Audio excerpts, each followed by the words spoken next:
The following program is rated TV MAL. It contains strong language and is intended only for mature audiences.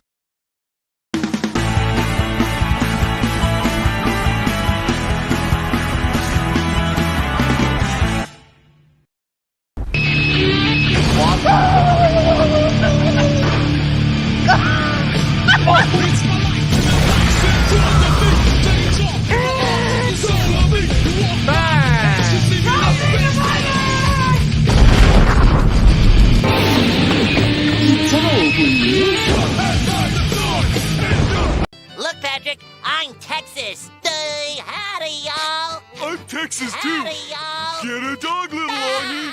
Get a dog. Howdy, y'all. Get a dog, little Longy. Get a dog. Y'all best cut it out. The stars at night are dull and dim whenever they have to be over dumb old stupid Texas. Hey, Patrick, what am I now? Stupid? No, I'm Texas. What's the difference?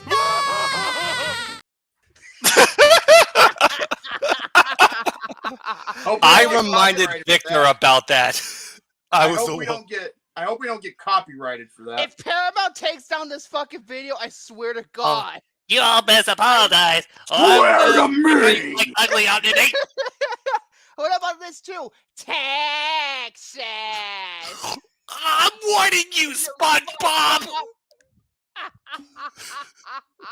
Y'all just apologize. I'll be on you like ugly on a night.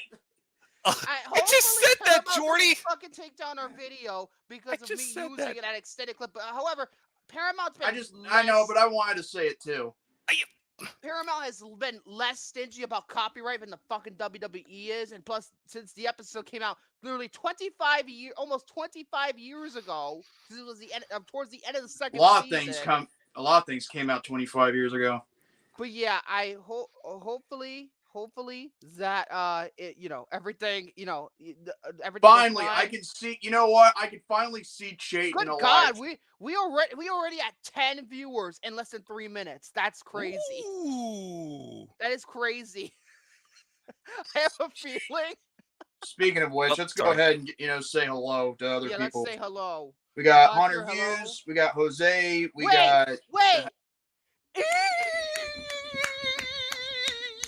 Believe it or not, Jose actually told me about this, and I was like, yeah. Anyway, we got Soren, the film brony. We got the House of Chayton. He called us the N-word. Oh, jeez. Yeah, he called us that N-word. Like a bunch of goofball nerds. Oh my God. So speaking of goofball. Goofball. What about it? Wait. I ain't telling. Naggers. Oh Jesus! Oh my God! Fucking Randy. Oh my God, that's so funny. Because it's a South Park episode when he was on Wheel of Fortune and he said the N-word and the actual answer was naggers instead of, and he said that. But why did I put on the Texas thing at the beginning? Well, this movie takes place in Texas. So Yeah. I figured, hey, that was going to be very appropriate that since we're talking about Texas, a movie not from Texas. Hold on a second. You're talking about South Park, right? No, I'm talking about South Park. I'm talking about SpongeBob now. Why? No, you talked about a thing from South Park. Thing, yes, the Naggers thing was from South. All right, now get out there and make me some goddamn money. Oh, great. Great. I should probably have fucking context because now Jordy's part of the StreamYard. That means he can press on my fucking soundboard. So if he plays Sentinel, just know that I didn't press nothing. If you hear, I'm hereby discharging from duty, I did not touch it. My hands are right here. I did not touch it. I did not touch it at all. This is a thing called power brings, domination. And Dominance? I'll be dominant. You mean dominance? Okay, what are you? Hey, you know what? In terms of your BDSM, what do you like? You know what? I think you need to be seen by a dominatrix. Victor. God, man. I think leather and mace would look really good on you, or maybe no. You know what? No, you know what? That's too good for you. Maybe a whip would do you nicely, and just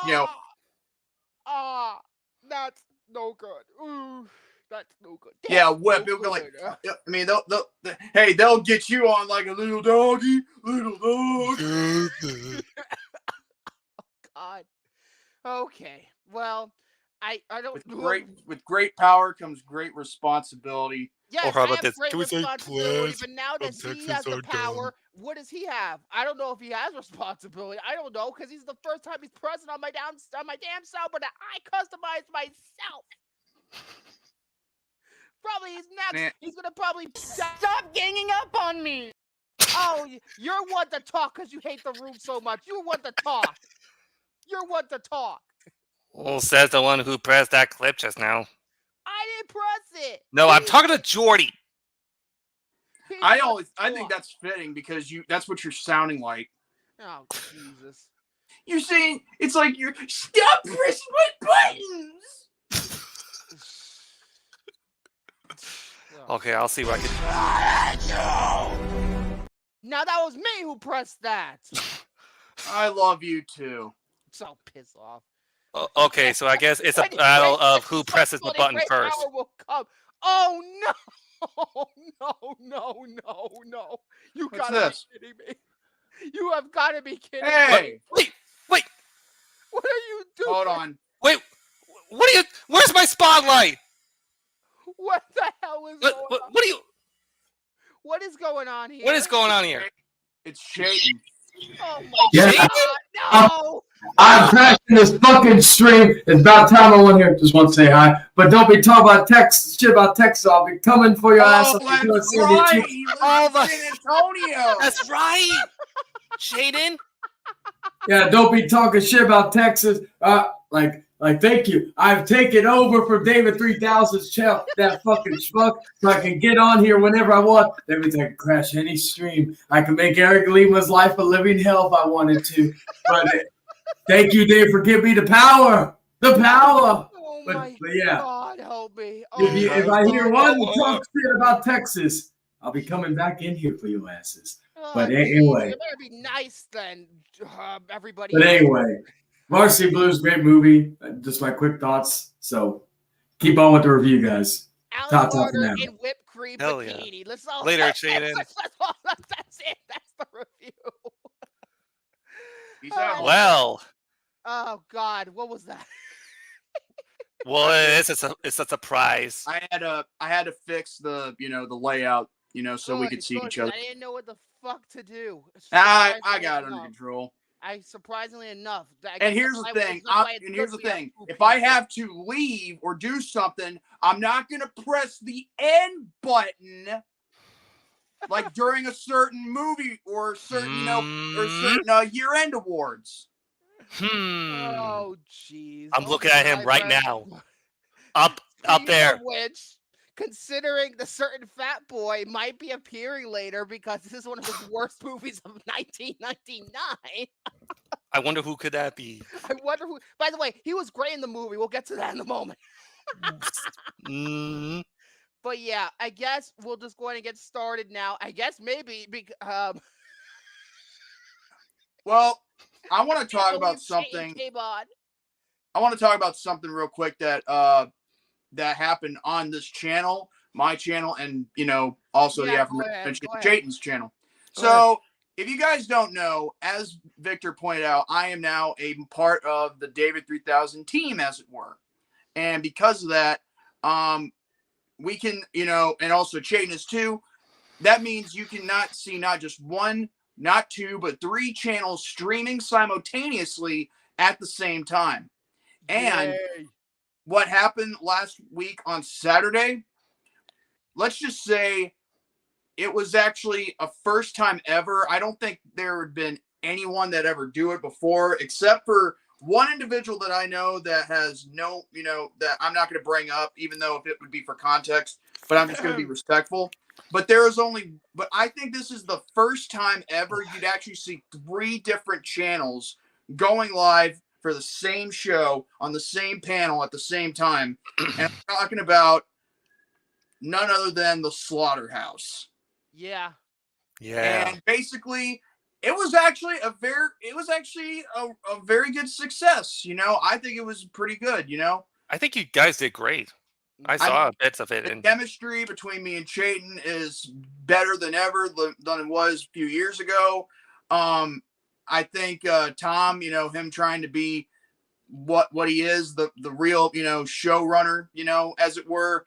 But then there's also the matter of us trying to confront, you know, David, you know, because of his evil tyranny and how he lets people, you know, run all over him, or he runs all over other people. Yeah, Like this is what I think about the tyranny. This is what I think about the tyranny right here. Tyranny. Plagiaristic much? Harry, if that was I did that to roast him because he thinks this is the worst movie, the worst of '99. I don't get it. Moving on. Well, it's kind of hard to, you know, to do what he does if you don't have a bald head and sunglasses on. I try. Hey, okay, Andrew 2.0. No.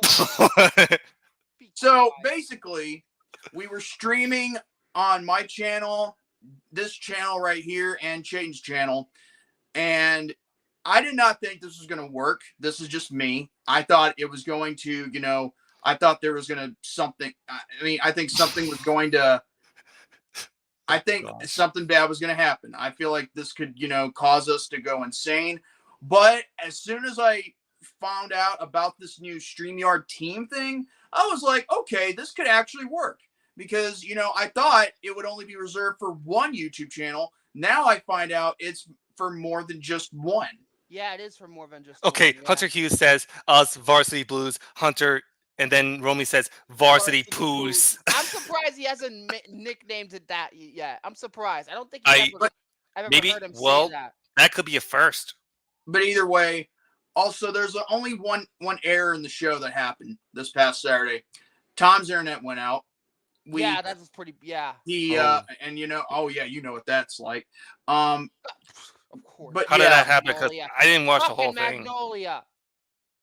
And all of a sudden, you know, he comes back. I mean, obviously soon, but then again, everything else within the show, I mean, we all are having a good time. You know, we're just, you know, simply having fun, you know, and you know, whether it's roasting, whether it's, you know, talking in the chat, whether it's, you know, quote unquote things that we're being claimed as, but we're not. It's all for jokes, you know.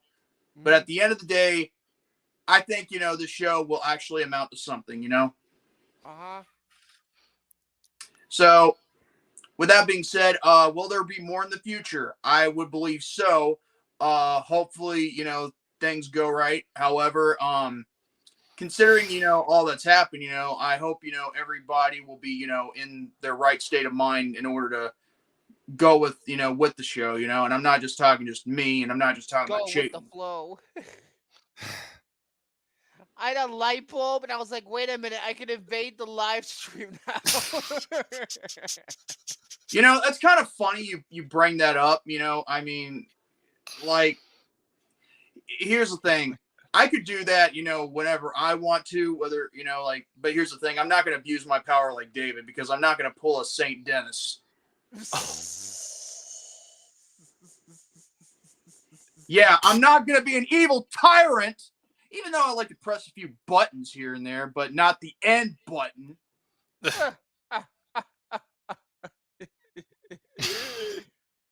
But still, I hope everybody enjoyed it, you know, and it's going to happen on a weekly basis.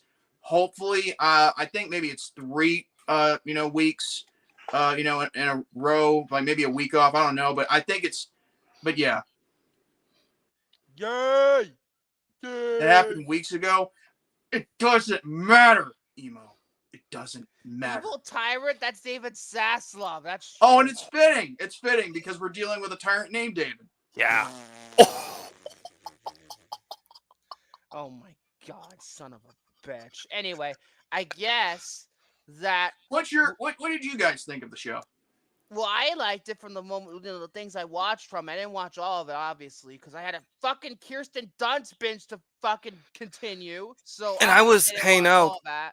and I was But hanging out with when I some did folks, and watch, it was pretty good. I especially liked the whole fucking guys who the guys who like fucking stole kiosks and shit. Ridiculous. The guy, like the teenagers were stealing a bunch of Kias, and the guy was interviewed. Oh yeah! Oh my god! And it was, all that's It was funny. it was. now here's the thing. I mean, now I will say this: if you're ever in any situation like that, that's more like a neighborhood, okay, than than an actual ghetto. Okay, I mean. It's fucking white ass Connecticut. Of course, it's not the ghetto. It's fucking white ass Connecticut. Yeah. Well, actually, wait. I thought that was in Massachusetts. No, it was in Connecticut. Apparently, Tom. Oh well, the guy was from New England. Never mind. But it was like apparently it was white ass Connecticut, as I call it. Let's face it. It's But either way, I saw my. Oh, Carol! I heard that movie is so fucking bad. Like, apparently one of the Sorry to hear about that, Justin. Yeah. Movies of all time, and that's saying a lot because I've had a very bad relationship with Screen Gems, especially with the roommate. Oh my gosh. Hey, William, what did you think of the show? From what I saw the night that you premiered the episode, I thought it was actually really good. I mean, if you keep up with the chemistry and have some fun with it, you'll be good to go, and you'll most likely build an audience in the future. Yeah, and the whole reason for Tom wanting to do this whole project. Oh, I thought it was Shane's idea, not Tom's. That's weird. I didn't know that. Oh my god! If you think it's Shane's idea, you're giving him way too much credit than he needs, and to feed a sad little ego. But anyway, yeah. But yeah, still, here's the thing: it's Tom's idea. Me and Chayton simply agree to the idea, and just to see how it goes. And thankfully, it went off without a hitch. Yeah, without hitches. So yeah, hopefully, I wish you all the success in the world because you're doing a very good program, at least from what I saw. So. Oh yeah. So hopefully, obviously, it seemed like in terms of like the viewership, it seemed quite strong. It seemed pretty. Yeah, and that's the whole point.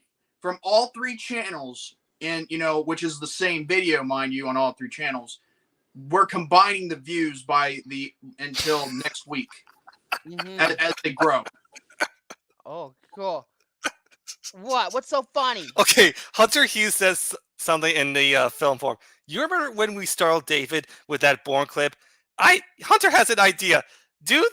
Have him react to the sneezing baby panda. Oh, Jesus. He would be pooping his pants. Oh, hold on a second. Jose sent me something 12 minutes ago. Hold on a second. He would be the bomb. I can't believe she's gone. Yeah, what's so great about dumb old You're just trying to get me in trouble, Jose. Oh dear. I hope he's still not watching. But yeah, I think David would get startled to that sneezing panda. Go after Jose. Go after him in the chat. No, really, Victor. I think he would.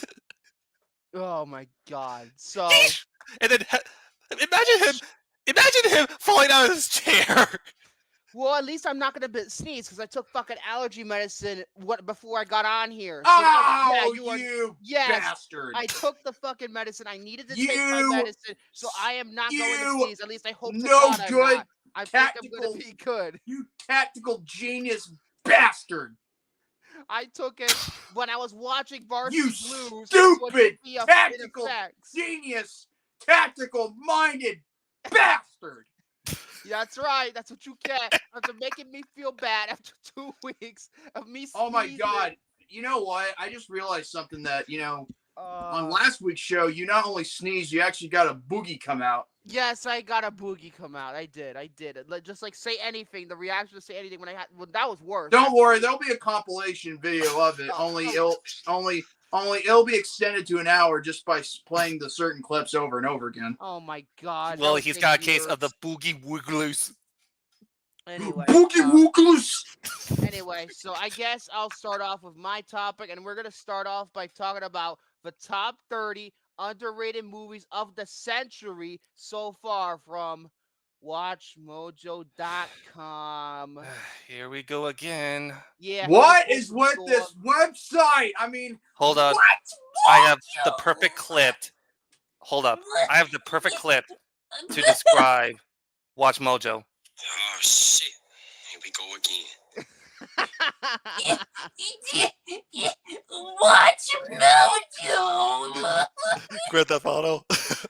Okay. Grand Theft Auto. Oh my god. Oh, I'm taking a soundbite of that. You want to talk about being plagiarist? Shut the fuck up. You're one to talk. You're one to talk.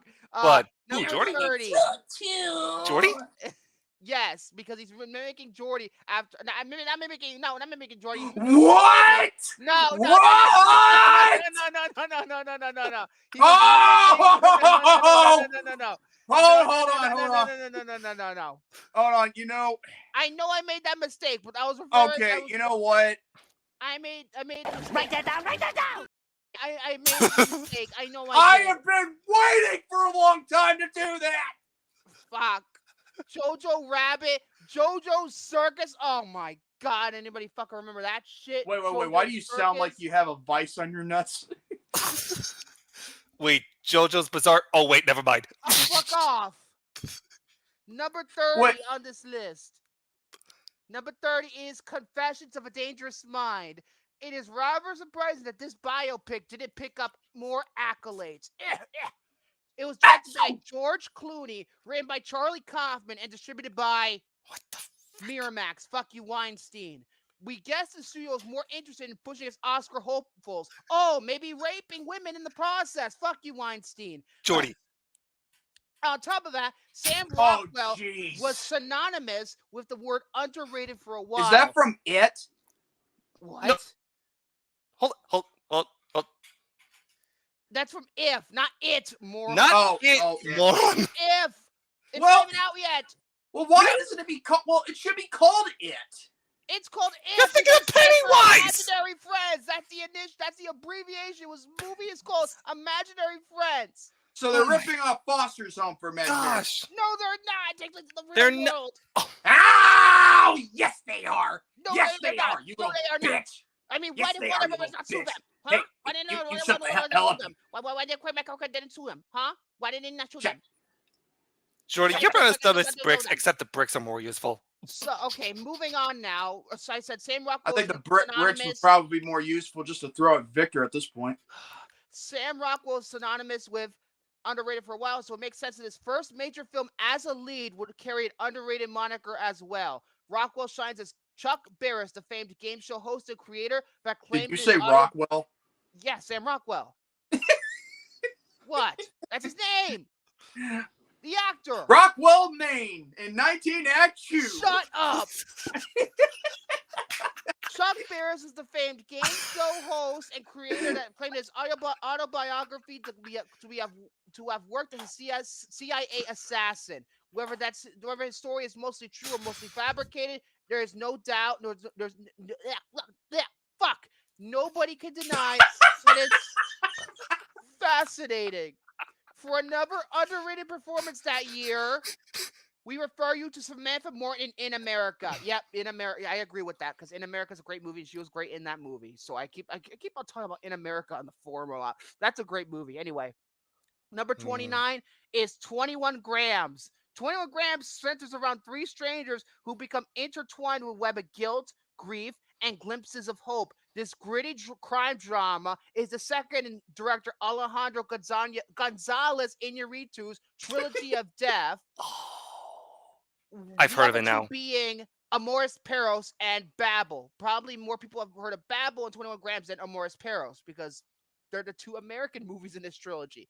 All three films take a non-linear approach with interwoven narratives, but 21 Grams is the one that gets lost in the shuffle. For one of several tragically poetic twists, and you have a film that was never going to be a crowd pleaser. If you can handle the hard-hitting drama, though, you'll find an exceptionally crafted ensemble piece carried by powerful performances from Naomi Watts, Sean Penn, and Benicio del Toro. I've never seen 21 Grams. I've never even seen Amores Perros or Babel for that. Me neither. The only Iñárritu movies I've seen is The Revenant and Birdman, overrated as fuck. Same here.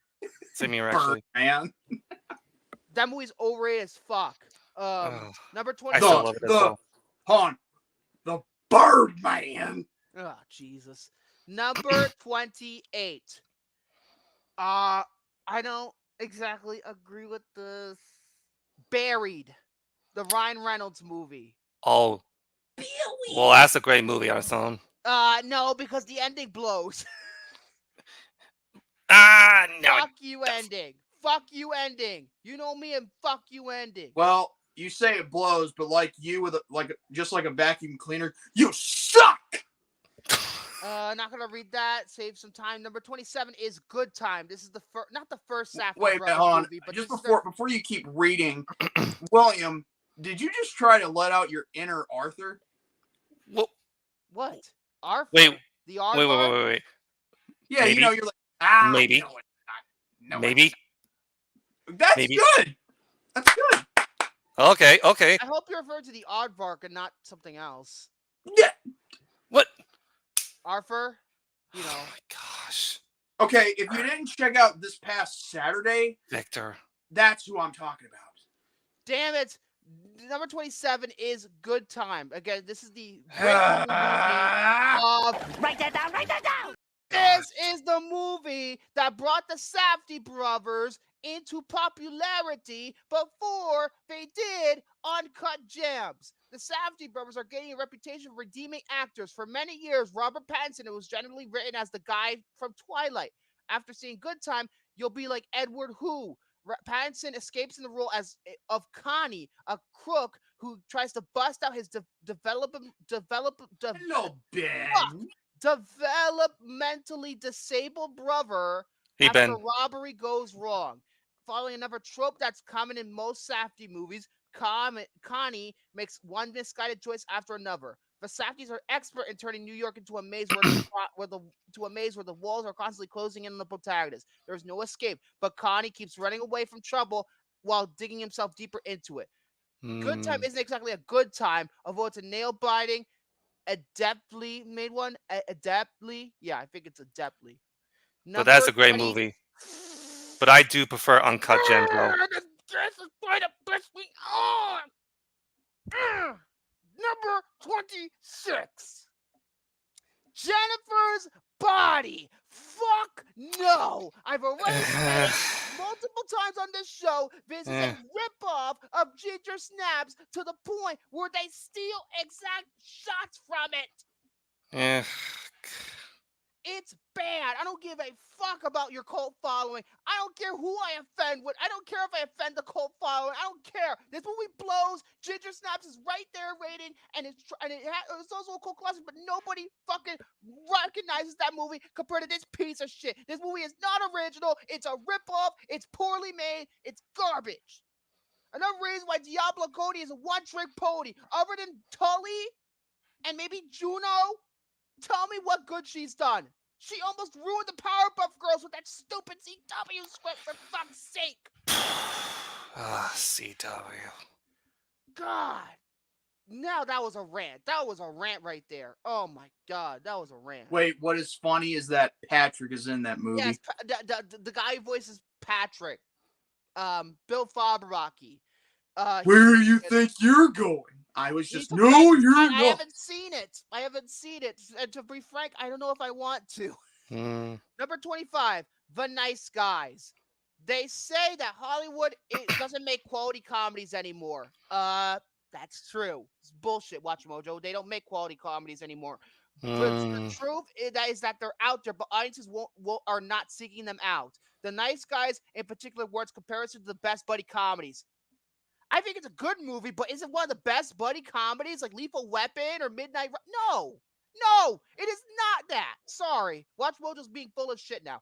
Had the movie come out in the same era as Midnight Run or 48 Hours, it would likely be regarded as a classic today. Audiences were not interested in a throwback in 2016, but The Nice Guys is draped in style, funny as hell, and enormously entertaining. At the forefront is a spot-on dynamic between Russell Crowe and Ryan Gosling. Although the film's most clever crime fighter is Angry Rice in her breakthrough role as Gosling's young daughter. With a Christmas backdrop, this film needs the Die Hard treatment. No, this movie's not as good as Die Hard. It's no shit.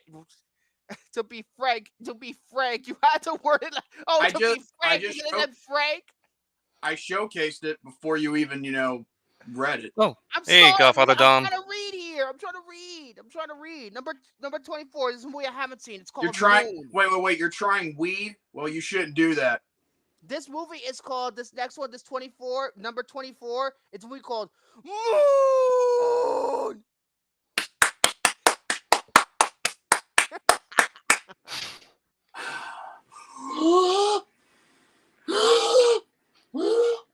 Okay, yes, asthma. Moon! Duncan Jones' directorial debut is practically a one-man acting showcase for, once again, appearing again on this list, Sam Rockwell. Actually, we suppose you could call it a two-man showcase, considering how Rockwell shares the screen with himself. Sam Bell is an astronaut whose 3-year mission is winding down. As matters get increasingly surreal on the lunar station, Bell comes face-to-face with his clone, or is Hiva clone. The original's identity is just one of the many twists that make Moon a compelling watch. At its core, the movie was about isolation and what it means to be human. Rockwell's performance overwhelms with relatable charm, solidifying him as one of the early century's most underrated talents. I've never seen Moon. I've heard a lot about it, but I haven't seen that movie. Duncan Jones directed that, right? I just said Duncan Jones. Oh, idiot. That's right. Idiot, where's the damn clip? Hey, I want Write that down. Oh. I press it. I press it. Damn it. Jordy. Yeah. Okay. Number 23, Ghost World. This movie is not about ghosts, apparently. Not nearly enough people know about the wildly endearing and underappreciated Ghost World. Granted, this dark comedy did score a nomination for a screenplay with Daniel Close adapted. Can fly to the moon. Oh, shut up! I do not look like a cow. What about we can make him like Vector did in Despicable Me 1. Granted, this dark comedy did score a nomination for screenplay, which Daniel Close adapted from his graphic novel with co-writer Terry Swigoff. But where's Steve Buscemi's Best Supporting Acting nomination? Where's Flora Birch's Best Actress nomination? Accolades aside, why isn't Ghost World brought up more enough when you talk about the best generational movies? But perhaps the movie was ahead of its time. Its wit, pathos, and cynical chart feel eerily modern. Oh, this sounds like fucking Lady Bird to me. And if it's like fucking Lady Bird, fuck Lady Bird, the lady bitch. Number 22, Kiss Kiss Bang Bang, another Shane Black movie. Shane Black was a hotshot screenwriter long before making this movie. For his directorial debut, the Lethal Weapon writer takes his knack at witty dialogue and buddy movies to new heights. Robert Downey Jr. plays a guy who accidentally wins an acting role, studying for his part with the help. Sorry, excuse me. I'm fucking up my lines here. Studying for his part with the help of Val Kilmer's private eye. The dynamic pair give the lively script the feel that all the dialogue is completely off the cuff. Along with directing a fantastic cast, Black's infectious energy reaches through every corner of the project at a lightning pace. The production works as both an intriguing noir and a whip-smart comedy. I'm not a cow. I'm a jackass. I already showcased the comment. Aye. Kiss Kiss Bang Bang. Why does it sound like a sex shop? Oh my. Jeez. I mean, he's not wrong. Oh Jesus. Number 21. Another movie I can't fucking stand. Upgrade. Shut up, William. Shut up. Shut up. I didn't say anything. You liked the movie. I hated it. I didn't see Upgrade. Wait, I thought you did see Upgrade. You don't. Oh my god. Oh my god. You know. Write that down. Write that down. And I thought I'm the dumbass. You know what? I'm gonna have to retort and make Victor the dumbass. Hold on. Here. Okay, hold on a second. I don't want to. Victor, you dumb shit. Nope, I will not eat shit. Thank you very much. Now more than ever, it's hard to say if technology is our friend or foe. Several movies offer their 2 cents on the debate, and Upgrade is among the most inventive. This film is carried by a magnetic performance with Logan Marshall Green as Gray, a man who's left paralyzed after a tragic mugging. Simon Maiden is equally as strong as the voice of STEM, an AI implant who gives Gray a second chance at life and revenge. Writer and director Lee Winnell collapse an involving mystery, but the real question for Upgrade is who's truly in the driver's seat, Gray or STEM. And the movie ends with you getting that answer, but it's a fuck you ending that makes the ending of Saw look redeeming in comparison. No. Saw is actually a good movie. The ending to Death Silence. Death Silence is a fucking terrible movie, and yet the ending was probably better than this movie. Number 20, Rock Hard, the Dewey Cox story.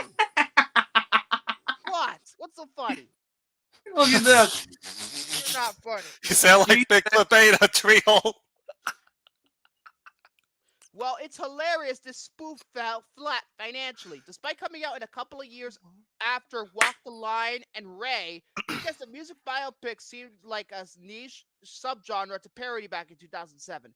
With the subsequent releases of Love and Mercy, Bohemian Rhapsody, and Rocketman, though, more people have been conscious of these tropes that we constantly see in these movies.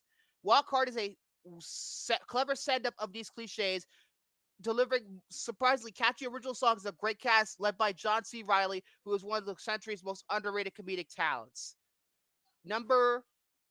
Oh, wait, give me 1 minute. 1 second, please. How do I deal with that one above you? You'd be surprised.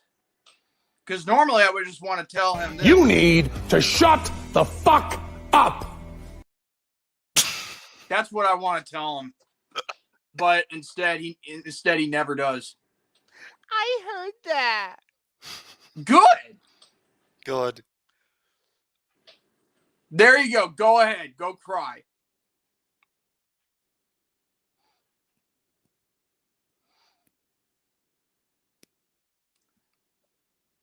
Life just got so much simpler. Didn't life just get much more simpler, William? Yeah, you can say that again. Sorry, my Prada's in the cleaners, along with my hoodie and my fuck you flip-flops, you pretentious douchebags. Douchebags! Fucking assholes. Number 19 is a movie called Bernie. True crime stories have seen a rise in popularity throughout the century, but Bernie is one of the most unique and underappreciated approaches in the genre. We'd say this is a mockumentary, but unlike this is Spinal Tap and Borat, there's actually a fair truth to Richard Linklater's film. Jack Black gives one of his most charismatic performances as Bernie Tie-Dye? TD? What the fuck is that? Real-life mortician who's put on trial for the murder of an elderly rich Roman.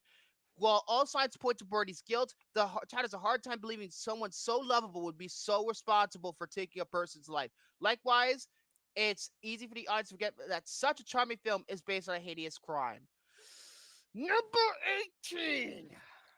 This is one that everybody doesn't like. At least some people I know who doesn't like. It's a scam of a movie. It's a waste of fucking time. I don't even know why it's fucking on here. One of the worst marketing campaigns of all time came from this movie that came out in 2017. No, it's not Mother. It's something else. Nothing Comes at Night. Oh yeah, that was horrible. Piece of shit. Yeah, I'm not even gonna fucking read what they're saying because fuck it. This is a movie. Nothing Comes at Night. Nothing Comes at Night. Nothing Comes at Night. I'm sorry. Nothing Comes at Night. It's a fucking waste of your time.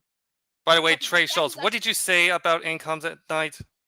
No, A24 said, "Oh, you watch this? You watch the original instead of getting away from all the blockbusters."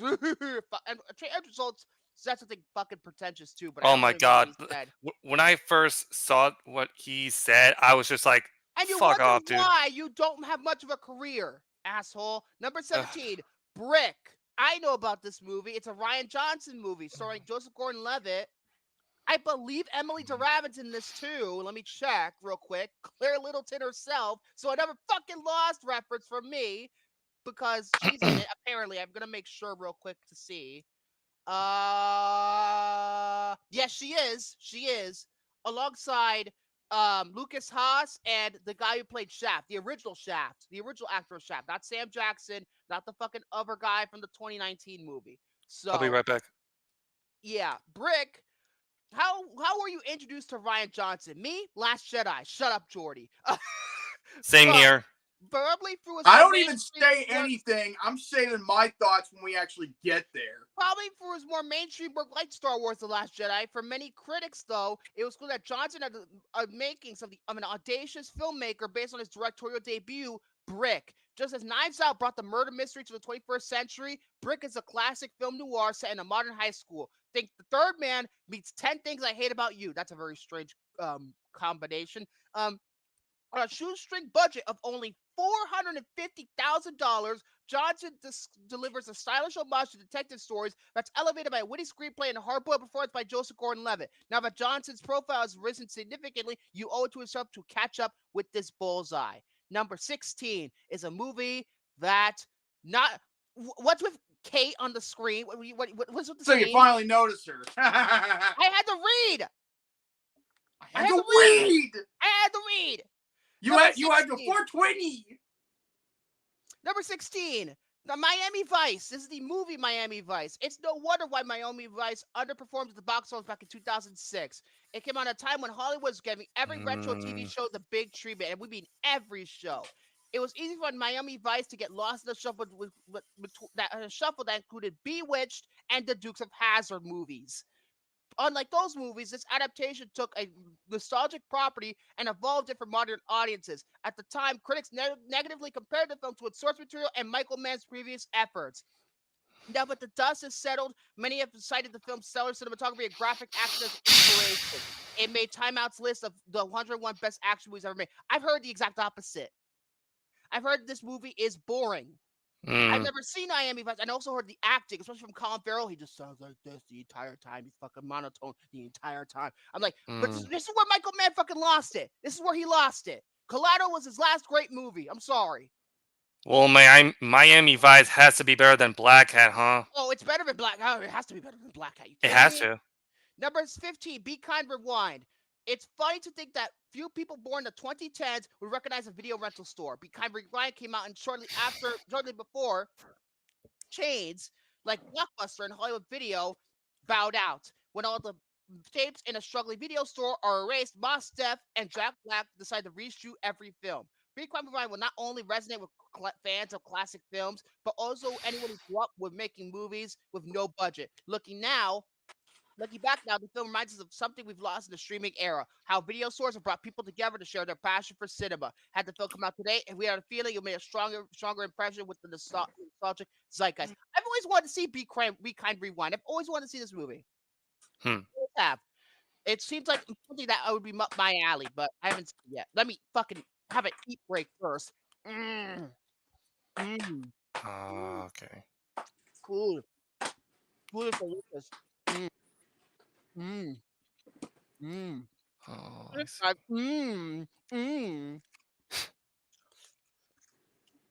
Okay. What?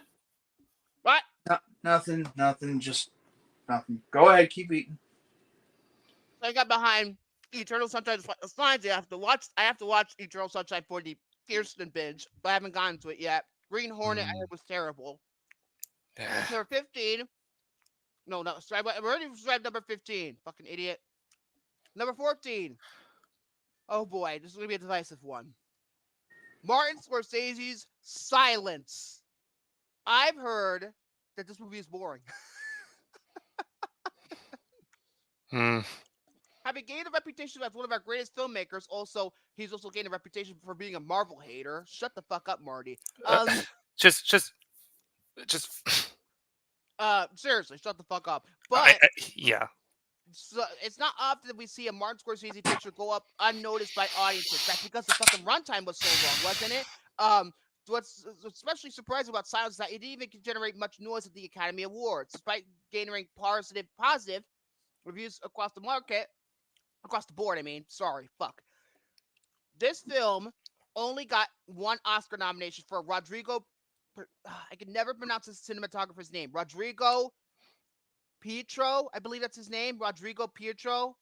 His captivating cinematography. Silence deserved much more than award's attention for Scorsese's ambitious direction and not Josh Hartnett. Why did I say Josh Hartnett? Andrew Garfield's heartbreaking performance. Why did I compare Andrew Garfield to Josh Hartnett?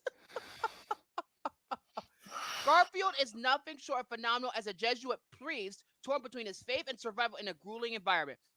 Maybe it was the epic runtime of 161 minutes, that is 2 hours and 41 minutes for anyone unaware, that turned people off. But a film of this magnitude shouldn't go speechless. Yeah, 161 minutes, white bombed. 2 hours and 41 minutes. Move on. 13, Upstream Color. I've never heard of this movie. Me neither. 2004's Primer, director Shane Carruth delivered one of the century's strangest, most unforgettable examples of experimental filmmaking. Fucking move on. Bye-bye. Fuck you. I'm not even gonna give you fucking attention. You fucking art house fucking mark. Number 12.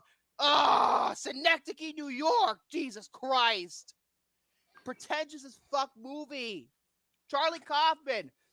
If you're not working with Spike Jonze, frankly, I don't know. You're kind of a hack. I'm sorry. But Wait. What? Oh, you know what? Oh wait, yeah, that's the movie with Philip Seymour Hoffman, right? Yes. Oh, okay. Oh shit. Where is You MJF? Okay. You fucking Mark! I was gonna say do that. Now for Stephen A, I mean, like, you can do that. I don't really care. It's near the bottom. Near the bottom. Near the bottom. The little ass. Number 11. Another Charlie Kaufman movie. Anomalisa. Yeah, Lucas, I love you, but better than Inside Out. I've heard that is one of the most overrated movies ever. Better than Inside Out. I love you, Lucas. I love you so much. I love you dearly. I do too. Better than Inside Out. Come on. Number 10. This one I actually do agree with. I mean, here's the thing. I mean, we got the second movie coming out, so we'll see if, the second movie's better than the first. Which second movie? I'm reading the Watch Mojo list. Inside Out. Oh. Inside Out. Number 10. Dread. The movie Dread. 2012, Carl Urban. Mm-hmm. It's a shame that most people hear the word Dread. The first thing they think of is that Sylvester Stallone train wreck. I am the law! For those who've seen Pete Travis's wickedly entertaining reboot, Pete Travis? No, Alex Garland directed it. Fuck you. We all know Alex Garland directed it. We all know he did. You're not fooling anybody, but I'll be right back. Somebody else. You know that Carl Urban's portrayal of Dredd makes for one of the coolest action heroes to come out this century. Returns to the character's hard-hitting, mysterious roots. This is the gritty interpretation that comic book fans have been waiting for, but hardly anyone turned up to see. Audiences were quick to pass judgment, visiting on a thrilling, expectedly crafted and character-driven extravaganza. While the cult following for Dredd is growing, we're waiting for an official sequel or TV continuation to finally get the green light. I think it's over. I think they're not going to get a sequel. It's been far too. I think Carl Urban is now far too old. I think he's far too old. It's already been 12 years. It's been 12 years, so I think it's too late. Mm-hmm.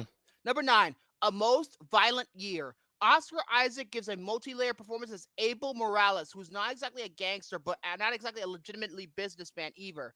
Turning to criminals for help, Abel does everything he can to keep his hands clean, but still finds blood on them. Jessica Chastain steals the show as Abel's wife, who's like Lady Macbeth, and she was a New Yorker in the 80s. A Most Violent Year sets out the century's only film that won the National Board of Review's top prize. but didn't go on to receive any Oscar nominations. It is possible that the Academy members and audiences were caught off guard by the movie's tone, which is far less bombastic than the title suggests. Nevertheless, few modern crime dramas have never been more compelling.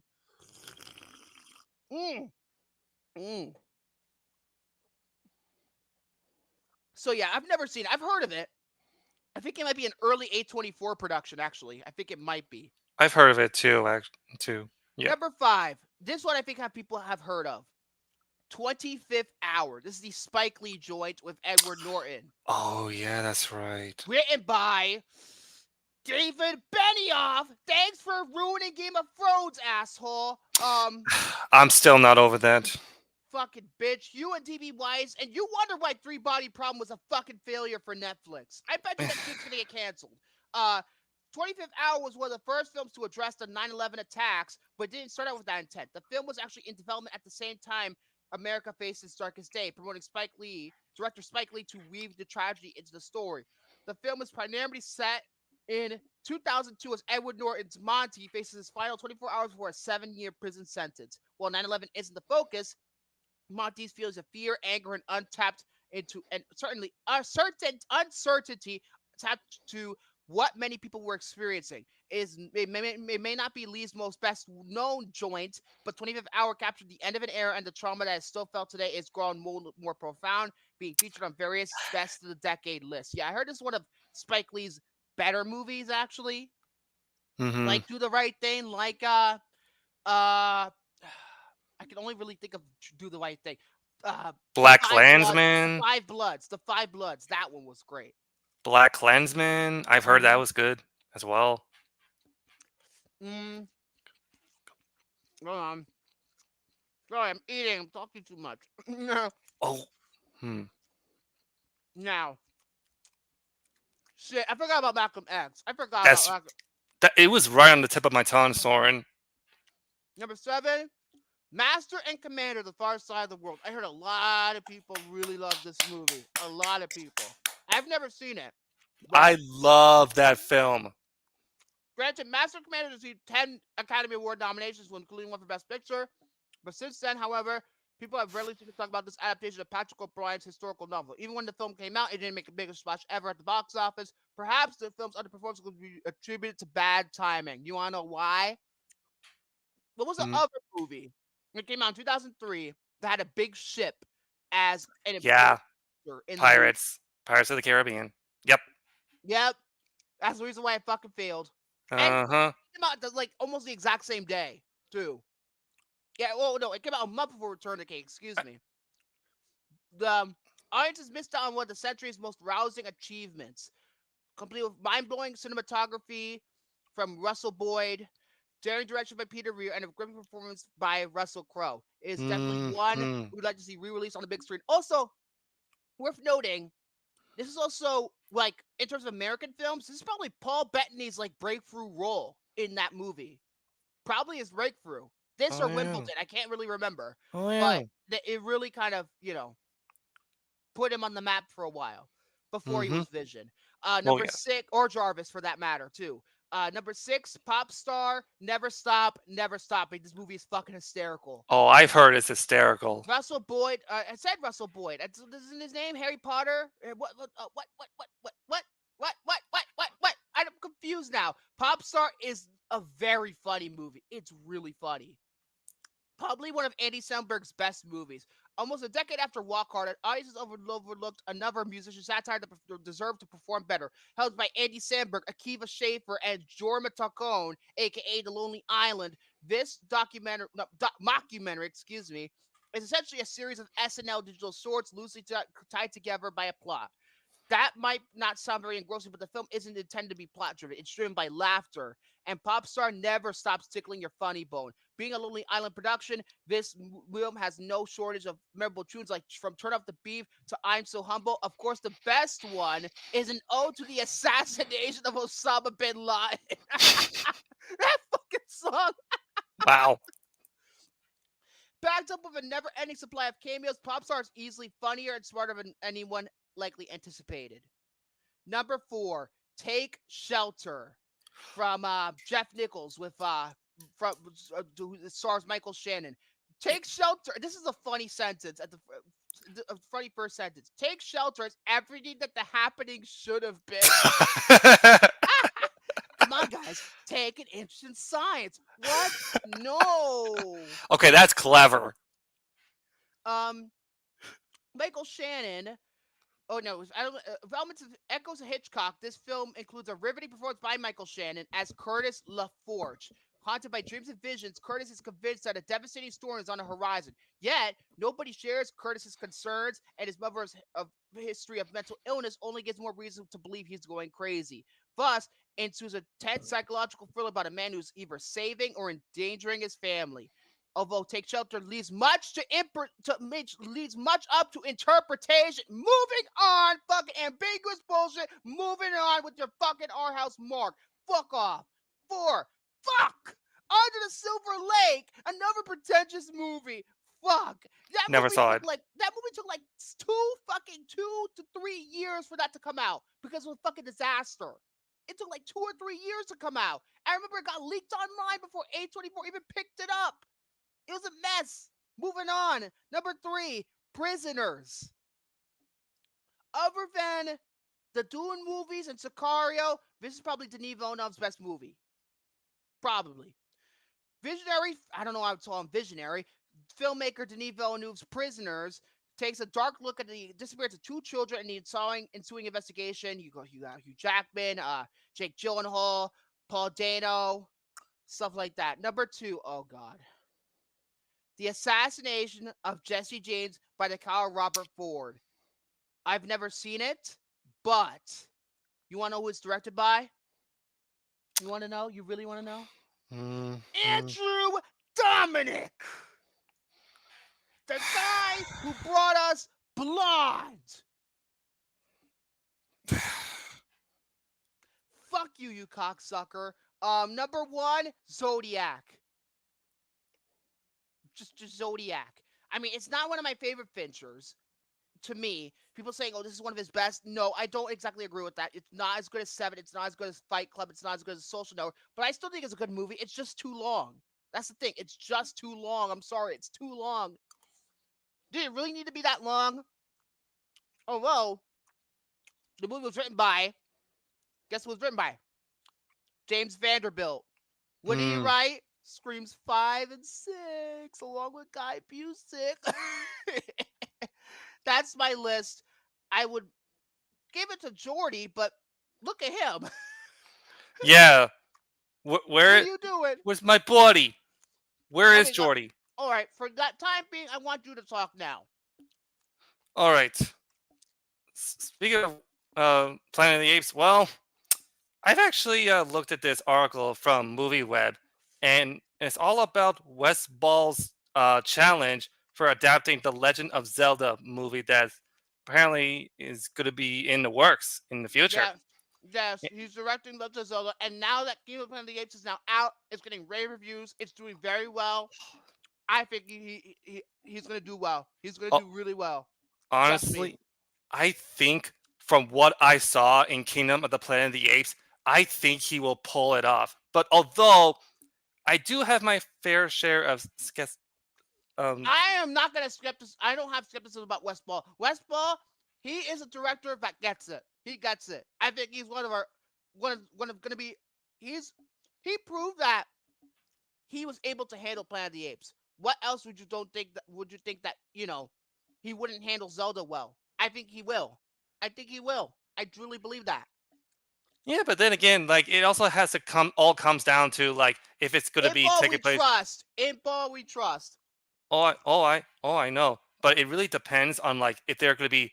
He is going to tackle like a certain timeline, or it's going to be he's gonna do different. Breath of the Wild. I think he's going to do Breath of the Wild. Tears of the Kingdom. I was about to call it what Jordy calls it. Oh yeah, that's right. Tears of the Kingdom. That's right. That's right. So, Wes Ball is set to follow up Kingdom of the Planet of the Apes by taking the helm. In this, Jordy, we're talking about the Legend of Zelda Jordy, there you are. Well, what happened? I was about to go over something about the Legend of Zelda movie. Oh, and what a coincidence.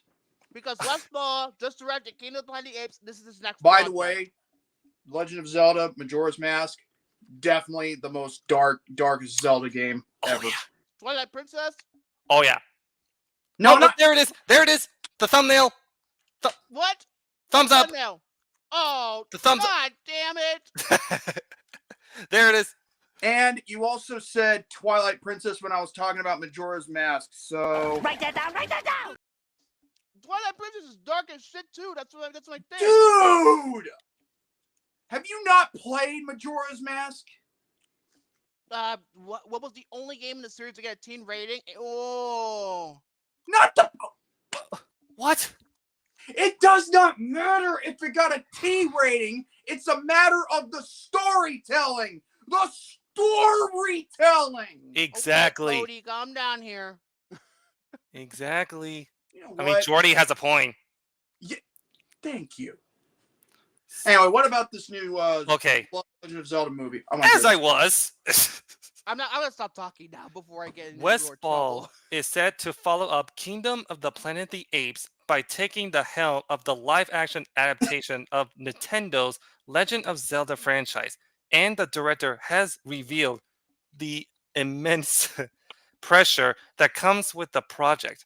While adapting any beloved property is a tricky matter, the massive successful animated Super Mario Bros. Movie, which became one of the highest grossing movies of 2023, has just added to the pressure to deliver.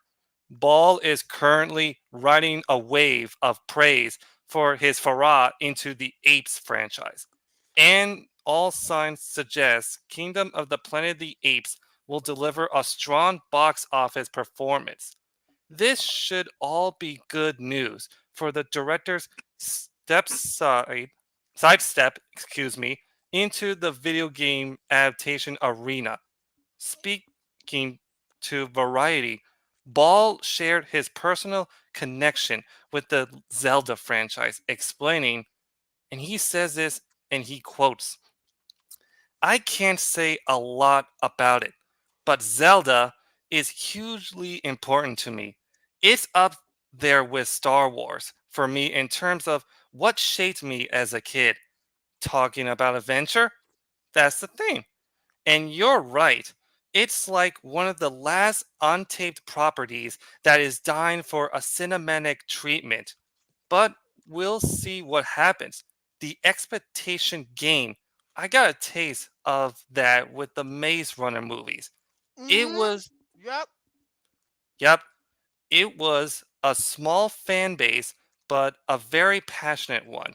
And they let me know when I didn't do it right for them. And he has also stated, and it leveled up to a different level on this one, in quotes, Kingdom of the Planet of the Apes, where you understand people's passion for those stories, the Caesar trilogy in particular, that includes Rise, Dawn, and War of the Planet of the Apes. So I take it in and then I let it go because obviously you can't have that while you're making 1,000 decisions a day. You ingest it, and hopefully you make good choices along the way in a string of thousands and thousands of choices that you make. And so I count myself as a huge fan, and I trust that in a way as we move forward, and hopefully it lines up with other people that want to see the same thing. That's it? In recent video game adaptations, both on the big and small screen, have delivered some of the best results the genre has ever seen. For this reason alone, any new project is already lumbered with the weight of expectation. And in the recent Super Mario Bros. Movie success and the huge fandom that the Zelda franchise brings with it, and the challenge to pleasing both the fan base and newcomers becomes a very tricky terrain to discover. Ball is no stranger to taking unpopular IPs, having previously been responsible for bringing the Maze Runner to screens with I think mixed they're results. all awesome movies. The Maze trilogy is awesome. I love them. After seeing Kingdom of the Planet of the Apes, You have to watch it. You have to. It's awesome. I really like it. I've always heard that it's like one of the better young adult. It's the best YA adaptation without fucking. It's no doubt in my mind it's the best because it actually doesn't feel like a YA. At least for the last two movies. Maybe the first one feels a little YA, but the last two they don't feel YA at all. It's just like an action sci-fi kind of thing, and they're really good. They're really underrated. Oh, I'll have to check that out for myself. As his first directorial effort, the young adult novel adaptation gave Ball a very quick lesson in managing the expectations of fans, and the subsequent sequel releases only seem to hammer home the difficulty of juggling fans, uninitiated audiences, and box office performance. Despite the disappointments of the Maze Runner series, it seems that he will It seems have. like they're saying it gets worse and worse and worse. Actually, no. I think Maze Runner gets better and better and better. Oh, because they changed the books. No, it's a fucking adaptation. I don't go into fucking understand. I don't compare the fucking book. I watch what's on the fucking screen. Damn it! I don't give a shit. And they what also, adaptations are. and also too, you have to like really add in like the box office success of it. They made huge bank off of their budget. I know the last one didn't like underperformed a little bit, but majority of it, it was fine. It did fine. Calm down. It seems like it almost sounded like it bombed. It didn't. Do your research, buddies. It's not like it's fucking Divergent where you fucking bomb and you never come back ever again. Oh, don't get me started with that shit. It seems that he will have no such issues with his Apes movies, which has scored well with both critics and audiences. The Legend of Zelda is expected to head into production soon, but does not yet have a release date. I think Wes is going to do another Apes movie before Zelda. I think so. Oh, yeah. I think his next project will definitely be that. Mm-hmm. What do you think? They should really take their time with this. Oh yeah. So Jordy, what do you think? What do you think of this? I think this is a pretty good idea. I mean, they made. We had a huge success for the Super Mario Brothers movie. So, and considering how there's been a very huge, popularity with Zelda fans as well as Mario, I think this should be a good idea just to, to finally get something out there. I mean, we haven't had anything, media like, related, not since like outside of video games for Zelda, since the cartoon series. Oh my god, that cartoon! Oh my god! Oh, I'm not. Well, at least I'm speaking facts. That cartoon was so bad. Oh my gosh! But I'm speaking facts. We haven't had anything other than that. Yeah. So, as far as I'm concerned, a movie would be really great. Yeah. So, the question I would wonder is, what storyline would they pick off from? Would they do it with the the Skyward Sword or even the Ocarina of Time? I think they're gonna do Breath of the Wild. Or they could do that, or they could just do something entire, or they could do it off of A Link to the Past. I mean, most of the video games that they've made, for Legend of Zelda, are great. However, even though Zelda 2 is a whole different story altogether, I will say though, I mean, when it comes to storytelling, the Zelda franchise, really knows how to make some masterpiece. There have been people that saying that, Breath of the Wild, took, kind of became the greatest video game of all time, taking, over from Ocarina of Time. Now that's kind of a debate in and of itself, but when you think about it, it's about the the consoles and the eras that they came from that make them great. Mm-hmm. So, and made them popular. Mm-hmm. I do think what's the most important aspect is the cast. You gotta get like the right actors and actresses just to really like portray characters such as Link, Well, here's all the those thing. characters. Here's the thing. If Link just winds up not having a voice actor or an actor or whatever, like It's gonna be live action, so he has to be like a physical. Well, actor. if he doesn't, get like talk or anything, I would be perfectly fine with it. To be honest with you. Maybe. I mean, with the main character. Oh my God! Knowing not- that it's gonna be what? produced by Sony, I hope to God you don't fucking cast Tom Holland. I swear to God, if they're fucking Oh, Golden Boy, I don't want to see that shit. Don't remind me of Uncharted. Yeah, so Wait. keep on milking your Golden Boy. Jesus Christ! Oh. Now they're milking Sydney Sweeney too. So Ooh. it's their Golden Girl now. Oh, and Anyone but you, Madam Web, and Barbarella is supposed to come out. It's all Sony. All of it's Sony. yeah, Jordy. Highlight Hunter Hughes' comment. All right. What? William mentioned. I mentioned a casting I would like to see. What'd you say? Honestly, after seeing Kevin Durant in the Apes movies, I do think that Jimmy. yeah, he would be the perfect Ganondorf because Maybe. Maybe. I mean, from what I saw, I do think with his Are you domineering presence. Wait, you're talking about the guy. You're talking about the guy from Game of Thrones, right? What? Was he in Game of Thrones? Was Kevin Durant over in Game of Thrones? The guy, Tywin Lannister, the guy who played Tywin Lannister. No, it's not Tywin Lannister. It's the guy who played Kimi in Lost. It's the same guy who played Kimi. You know, the freighter. I can't go into fucking detail. Fuck. Am I fucking frozen? Am I frozen? You're good. Good. No, we can't hear you. Go away. Piss off before I fucking remove you. By the way, no spoilers. I just said one word, and it wasn't even that much of a spoiler. It's just a boat. Charles Dance was what you were referring, what you were thinking of. I think that guy. I think that guy would be a perfect Ganondorf, in my opinion.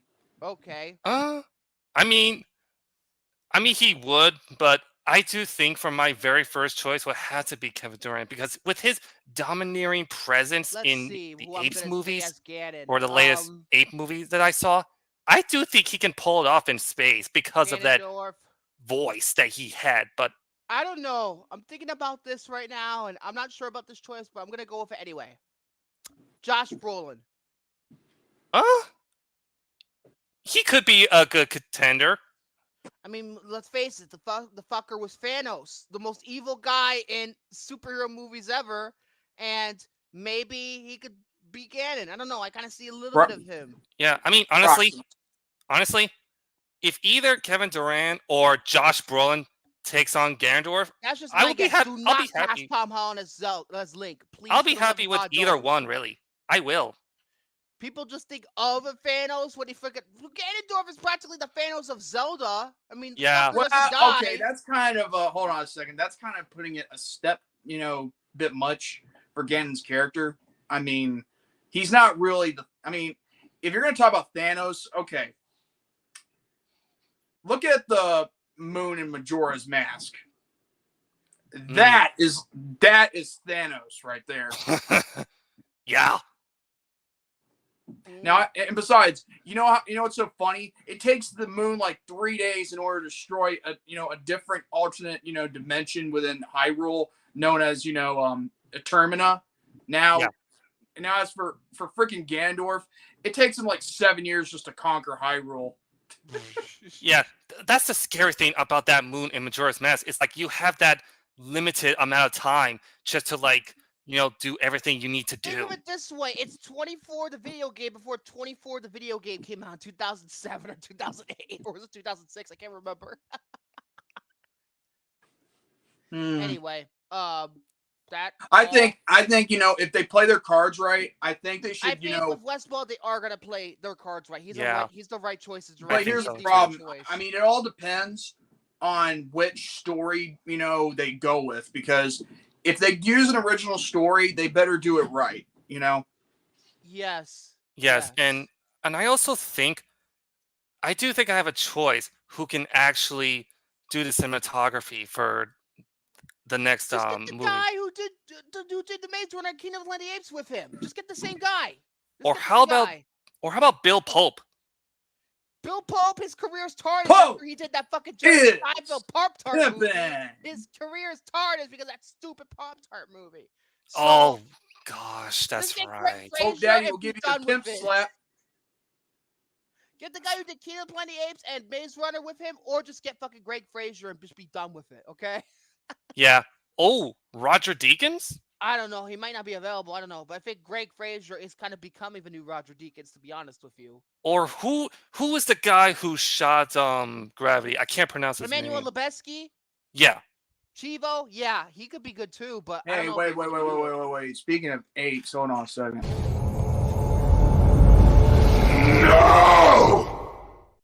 What? Well, you said Planet of the Apes. I mean, like, why not Yes, that? I know, but we have to have context whenever I fucking pull that out. He says, no, like, why is he knowing for? But here's the thing, though. When we get to that wheel, I hope we don't jinx it. We're always going to jinx ourselves all the time. Anyway, anything else? I do think that's it. I mean, I honestly do have hope that this new Legend of Zelda project that Wes Ball is working on, I think he'll actually pull it off after seeing Kingdom of the Planet of the Apes. Okay. Wait, Proximus was even more intimidating than that. Oh, the villain in dude. For context. Wait, because of the clip I showcased?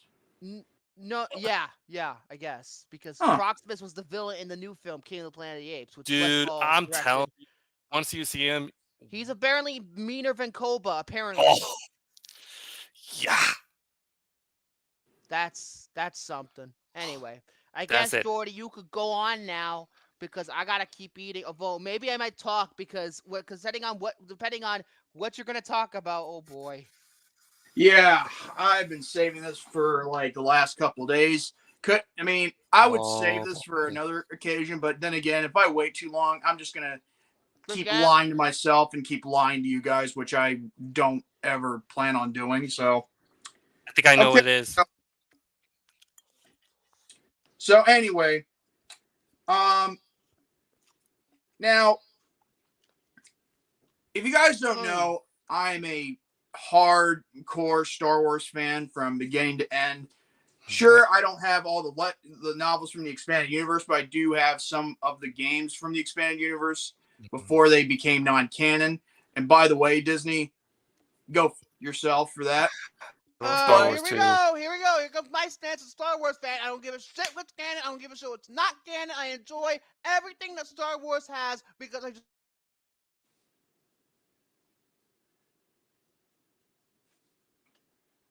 No, you do not mute my mic. I'm in charge. As I was saying. Well, let me tell you this. You can save all that until after I'm done. Fine. So, we have a lot to say about Star Wars, the fans. So basically, will you go ahead and stuff your face already? Fine, I'm already stuffing my face. Reggie, this is good food. Okay, Yoda. No, God, Scooby-Doo. It almost sounded like Scooby-Doo and Yoda if they had a love child.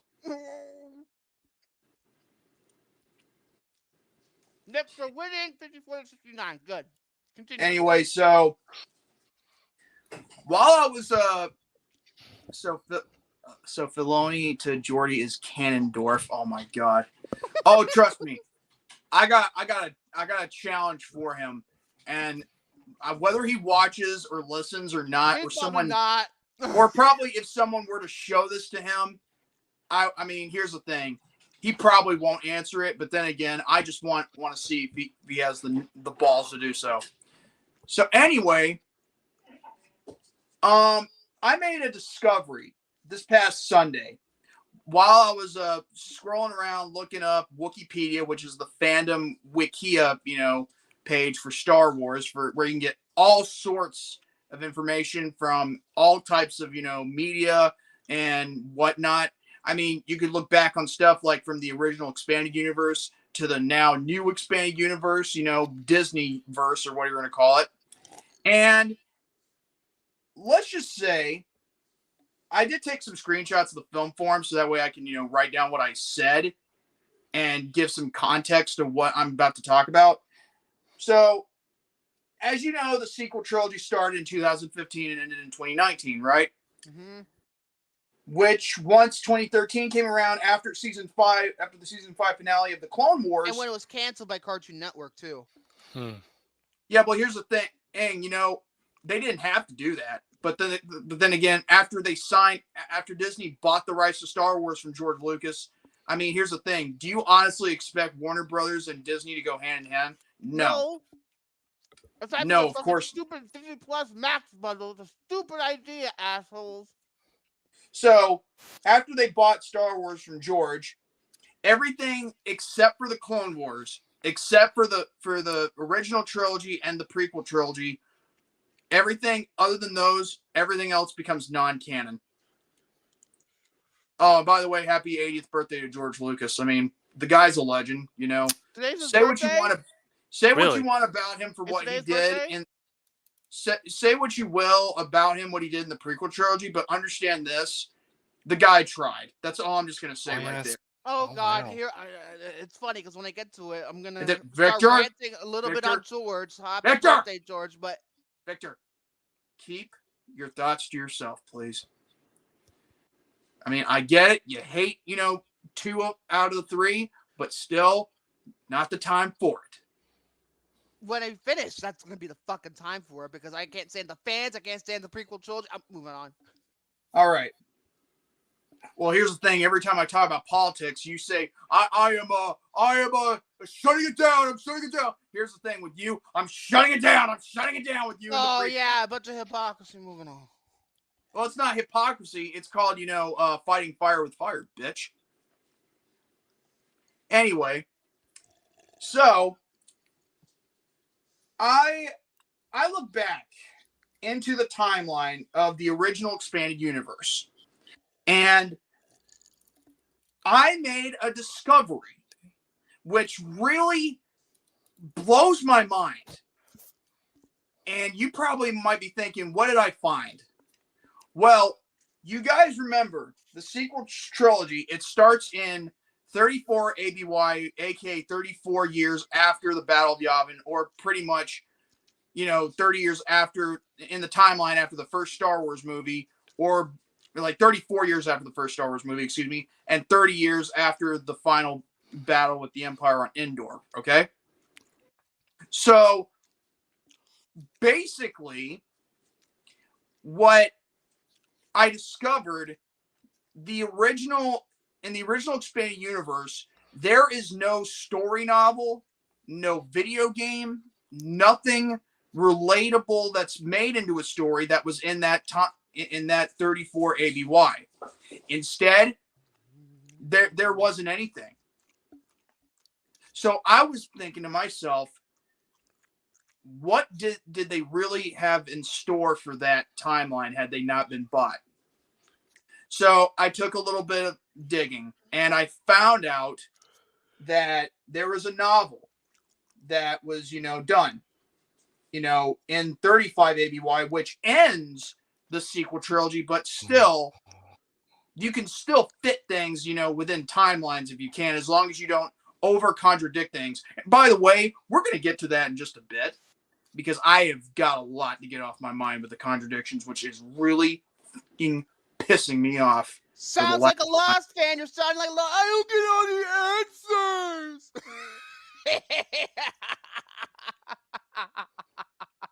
Are you finished? Yes.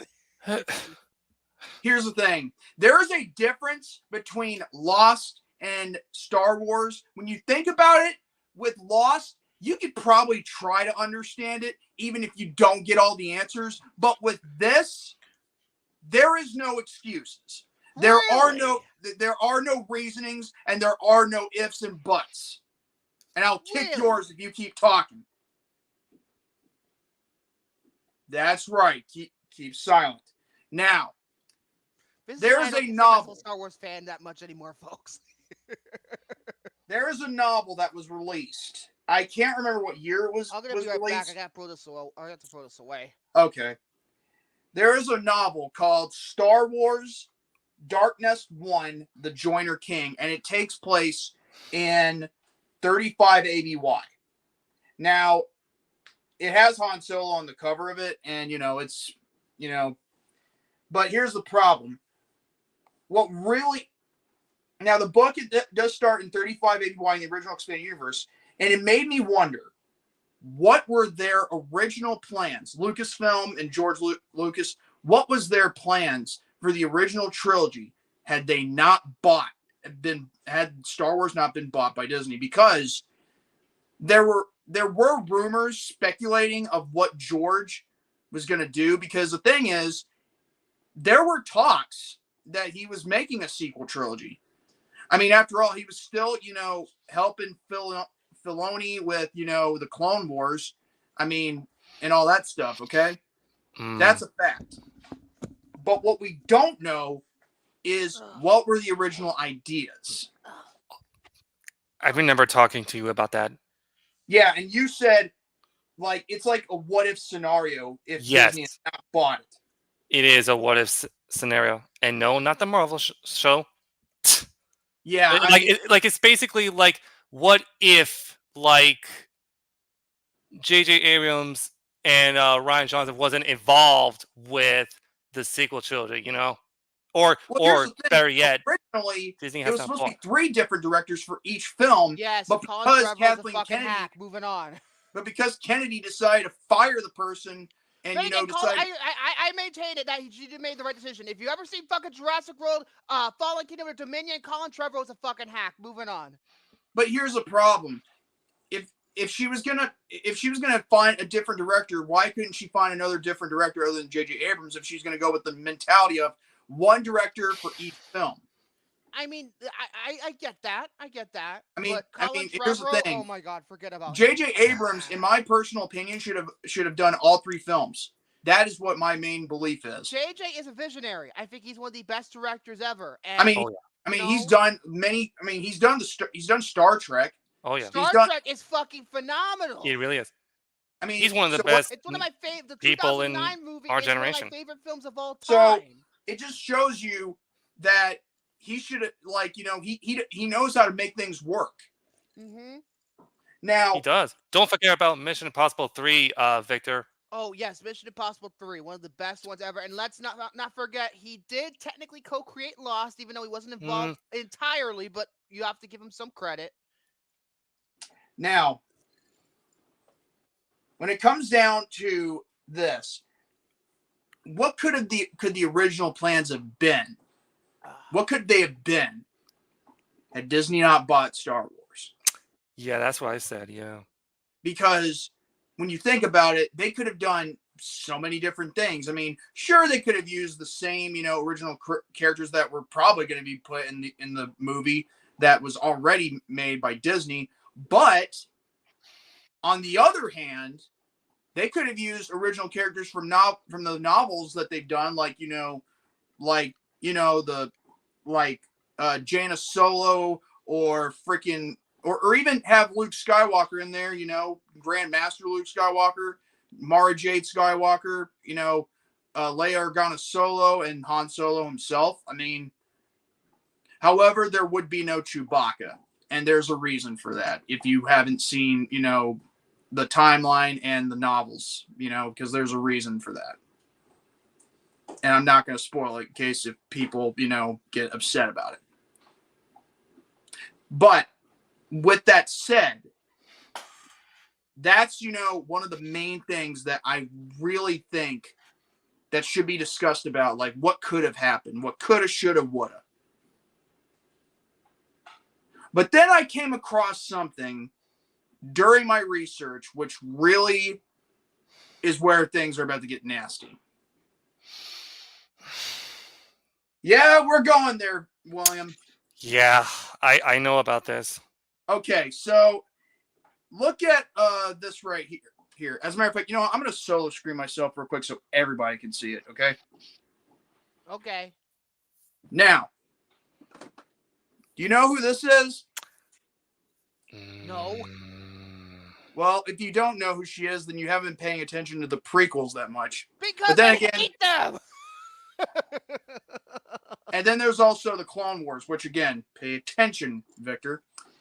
What I just showcased to you is Jedi Master Adi Gallia. And she is a Jedi High Council member, you know? And here's the thing. Now, her character originally gets killed off in a comic book miniseries called Star Wars Obsession. Okay? Now, I know you're probably thinking, you're making this an obsession. Well, it's not an obsession. It does sound like an obsession. The thing is, if you're not calling something out, then you're not being a true fan. Okay? Really? So if I call myself out for all the plot holes on Lost, am I a true fan? Oh, God. What's a true fan? What's not? I'm not going to get into that. There may be a subject for another time with me, but... It's always the same with you. But you have to understand that we got to point things out in order to make sure things make sense. Because if it don't make sense, then there's no logic. And if there's no logic, then there's no means. That's not canon anymore. The material's not canon anymore. They can just do whatever they want. I'm not talking about I'm talking about before they got purchased. This was before they got purchased, okay? So she gets killed off by General Grievous in, Obsession. But in the season 5 premiere, and this was in 2012, all right, when they had that premiere. And damn, it's been like 12 years ago. Holy shit. Anyway. It's like a lifetime. Yeah, better than the Lifetime channel, I'll tell you that right now. That's for sure. Yeah. But yeah, she gets killed off, I think, during, against General Grievous. I think it was probably the final year of the Clone Wars, just like this episode. The episode, that takes place in season 5, which was the last one you'll see of 20 BBY in the Clone Wars. However, with this is what happens. In the season 5 premiere, they decided to kill her off when her character was already killed off 1 year into the timeline by Grievous. And some fans, I don't mean everybody, some were confused. Some were very, like, what the just happened? So, and you know why? Because it's like Dave Filoni does not do his own fucking research. Meaning, I may want to have some like in terms of what Filoni might have done. It might have, yes, he could have not done his research and got it all mixed up. That's for certain. That could have happened. The other thing, which might be the case here, and I know a lot of people are not going to like my answer to this, but it's just how it is. Creative liberties. Either way, it just really knocks off, what really happens. Because here's the thing. Star Wars did not have that many television opportunities back, in the 80s, there was only like 2 animated shows, and that was it. Well, droids and Ewoks, that's a whole different story, okay? What I'm talking about is, like, during the early 2000s, there wasn't that much, television for them. Sure, there was Clone Wars, but that was just, a Tarkovsky micro series. That's right. That was a micro series in and of itself. And on top of that, it wasn't anything like the Clone Wars series that we got in 2008. Because again, Tarkovsky had a lot of creative control. He made up half the shit that's on that show. So, with everything that's going down, especially when you have, like the comic books. People love reading comic books from Dark Horse Comics, okay? Because that is one of the most famous, comic book, places where you actually got a majority of all the Star Wars stuff. right next to Marvel back in the 70s, but that was a whole different story. But when you kill somebody off and you just, and the person's already killed off, because again, why do you think the other person, takes place in the High Council and then she gets killed off during Order 66? DC. I'm not just talking. I'm talking like, for Star Wars, not for. Oh my yeah, God. so being about Star Wars. Dark Horse Comics ran with the Star Wars comics since the early 90s up until Disney purchased Marvel, pretty much. Mm-hmm. Now Right. Marvel takes over the Star Wars comics. Oh no! Trust me, you'd be surprised because they're actually working in conjunction with Dark Horse Comics. Again? They are. Oh, okay. And the reason didn't know that. I think the reason why is because there are so many people at Dark Horse, comics. They put a lot of work into most of those comic series. Dark Horse did it for 25 years when they did. Yes, they did. Yes, they did. So, but here's another factor you need to consider. So, in that mini series, when Grievous kills her off, that's one thing. Now, a big mix of confusion really gets to me when you look back on Star Wars: The Bad Batch. Now, I'm not going to bash on the series because I think it was very good. I mean, Justin, I know he's probably listening. I mean, I'm not a fan of that show than you are, to be honest. He really loves that. Yeah, but I'm not gonna bash on it, because again, out of respect for, not just for, me for liking it myself. But here's the thing: there is only a couple things I want to call out that really contradicts. Was this from the latest season or a different first two seasons? Or okay, no. Well, here's the thing. You let me get to that. Okay, at the beginning of the series premiere, we have the Bad Batch, meeting up with Caleb Doom and Deepa Balaba, which Kanan, which we know is the future Kanan Jarrus, Caleb Doom, okay, in Star Wars Rebels, if you haven't seen that. So, as soon as Order 66 happens, and it all takes place on the same planet, but the problem is the execution of what happened is different. Contradicts Kanan's backstory in the comic book that he starred in. And when did this comic book come out? For the record, it came out the same time as Rebels did. Okay. I think it was. I have a reason to believe that maybe this is the fault of not Dave Filoni, but the actual comic writers of the comic. Maybe they messed up with the information. Maybe Dave Filoni intended always to be that way, but then the comic book people took their own creative liberties. That could be the case too. But here's the thing: this was Marvel that made this comic.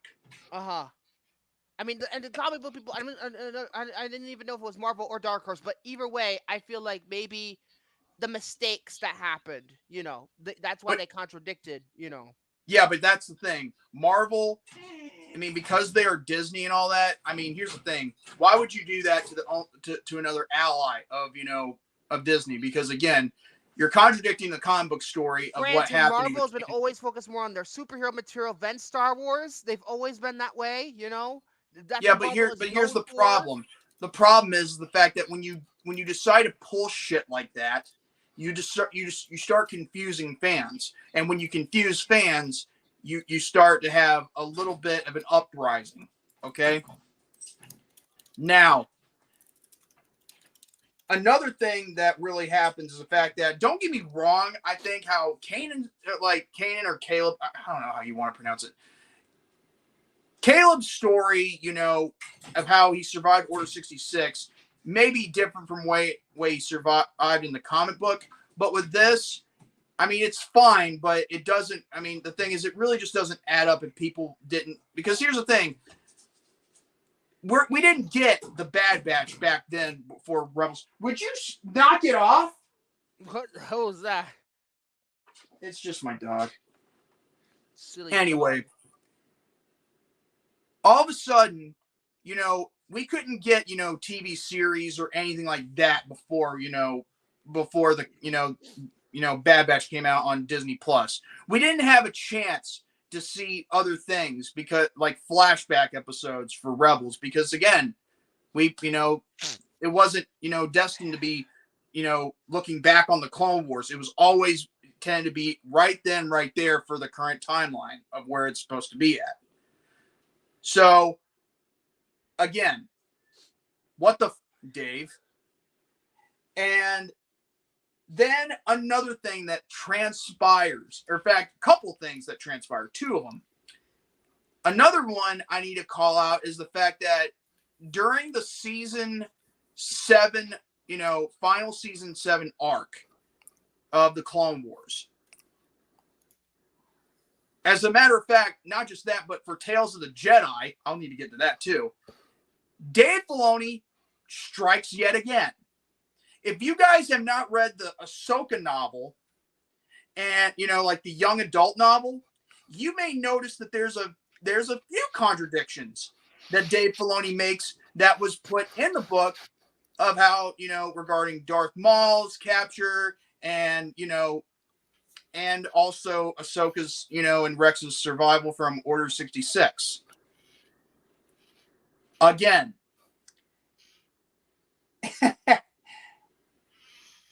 And then you have Ventress. Asajj Ventress. I wish who Gary was would say Asajj Ventress. That's the assassin for Count Dooku in the Clone Wars. Yes, I know that. I know who Asajj is. Okay, if you guys have not read Dark Disciple, I mean, I'm just going to go ahead and say it. If you haven't seen or read the book, Ventress gets killed off in that book, okay, by sacrificing yourself to save Quinlan Voss, who, again, which is the book itself is basically covering an 8-part episode story arc of the Clone Wars had they not been canceled, as it were. Now, the book itself is very well written, very well done, but Ventress dies, okay? What do we get in season 3 of The Bad Batch? Asajj Ventress comes back. What the fuck? Either subversion of expectations, which I think could be very well at play here, or number 2, that book is not canon anymore. That's very simple to me. And remember when I said that it doesn't matter about the novels being canon, as it were, as long as it's something you can see, watch, hear, and also play, like video games. A book does not mean shit anymore. But still, Dave Filoni has been contradicting all these characters. As a matter of fact, another thing he contradicts, when Ahsoka joins the growing Rebel network, that, with Bail Organa, the first Inquisitor that spots her was not the 6th brother. As a matter of fact, this unidentified Inquisitor, I have this strong notion and this strong belief that it has to be the first brother of the Inquisitorius. I mean, there are different numbers and ranks of brothers and sisters within the Inquisitorius, but that's who I believe it is. That's the first brother. So, and the whole story, it also contradicts how she got, again, in her own novel. So again, Dave Filoni, what the? You want to know why so many people get so confused over so much small, tiny bullshit? It's because you think just because you have creative liberties, because you have creative control, that you can do whatever you want. Well, here's the thing. If you're going to use that control, here's a tip. Great power comes great responsibility, bitch. Here's what I think. I'm going to piss a lot of fucking people off by saying this, because I'm no fucking stranger to controversy. I am no fucking stranger to this, but I really don't care at this point. The fans don't make these stories. The writers do. The writers do have a responsibility. You're right in that regard. But that doesn't mean they can't flex their creativity. If they're limited by fucking lore and what they fucking say, that's limiting their creativity. I think that's just bogus. It's like me saying that we can't do this because something else is going to contract it. I feel like as long as you have a good explanation for what you're doing, you could do that. I think you can. But well, here's the thing. Dave Filoni has not. I mean, he can explain all he wants, but here's the thing. Everybody who puts in hard work in all these stories that they try to sell because Disney Plus didn't exist back then, it's like, you know, they don't even matter. Like, their hard work doesn't even matter. I think the really only real canon for Star Wars at this point is the films, and that's it, because clearly they're tinkering around with everything else. Not just the films.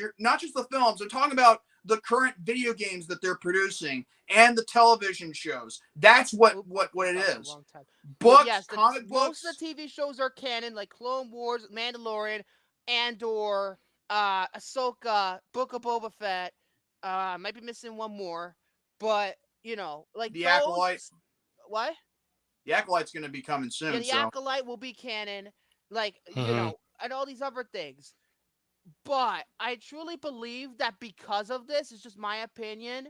A lot of people, I know some people like Sean Chandler thinks this way too. He's a really great YouTuber. They need to get away with the Skywalker saga. They need to fucking do a hard reboot or whatever the fuck they need to do something else. Do something different. Enough with this, with the connected to Skywalker saga. It's time to do something different. Star Wars, there's so many other stories to tell, and they are just not doing it. The Acolyte. That's why I'm looking forward to the Acolyte, because we're actually seeing different kind of story. With now the showrunner of that show has pretty much full creative liberties to do whatever she wants, and that to me is exciting. Now, I can see where you're coming from. But here's another problem we have here. The fact is that when you take away some stories away, like as if they didn't happen, it's like, you know, reading a book is no longer relevant anymore. Like, without books, we wouldn't have more knowledge and wisdom about the world, you know, than we already know. I think these books are just, to be frank, books, you know, they can. I'm talking about any kind of book you read in history, not. I think in terms of this, I feel like a lot of people these days are, in a way, I hate to say it, but they don't really like books anymore. They hate reading. It's boring. It's not like a lot of these books are not very well written, especially the fucking TikTok ones. Those ones are fucking horribly written. And there are the ones that are getting the more popularity. The dumber you get, the more you're going to sell. Especially with YA, fucking horny teenager fucking bullshit. That's what sells these days because of the book industry. But either way, I'm just so fed up with him, you know, doing this. Because I got a challenge for him, for Dave Filoni. If you think that, you know, you want to do this, you know, like try to make a mockery of my intelligence after me reading a book that is based off your freaking Clone Wars show. By the way, I have something else to this review before you go any further. Lost did have books. None of them are canon. And they made it clear that they're not canon. Only the show is canon. So it's not the first time this has happened. Be that as it may, I'm going to throw out a challenge right here for Dave Filoni, and I don't care if he accepts or if he, you know, declines.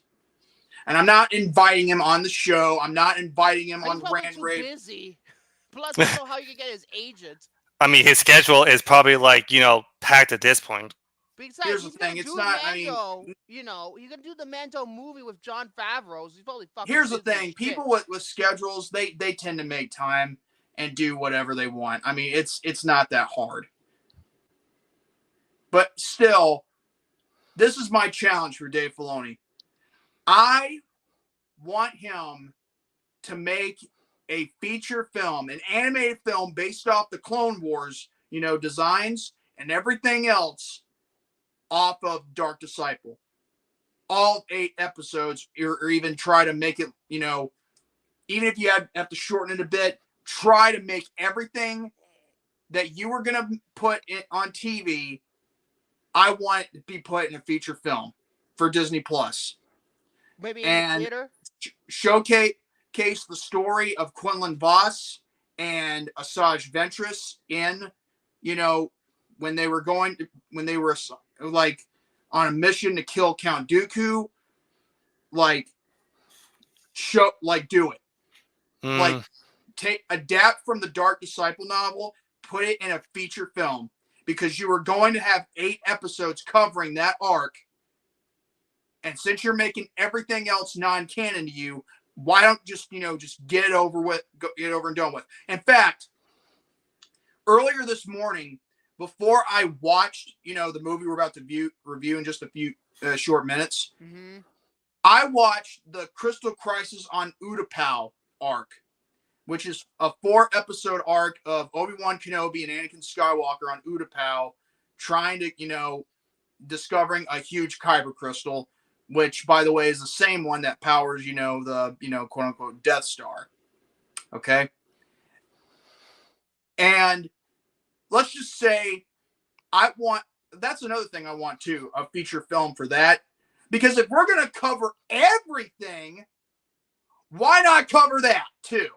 But still, I want Asajj Ventress and Quinlan Vos's, what they started in book, to be put in a feature film exclusively on Disney Plus. So that way you can stop confusing and contradicting the stories that people work their asses off to make money for freaking Star Wars and Disney.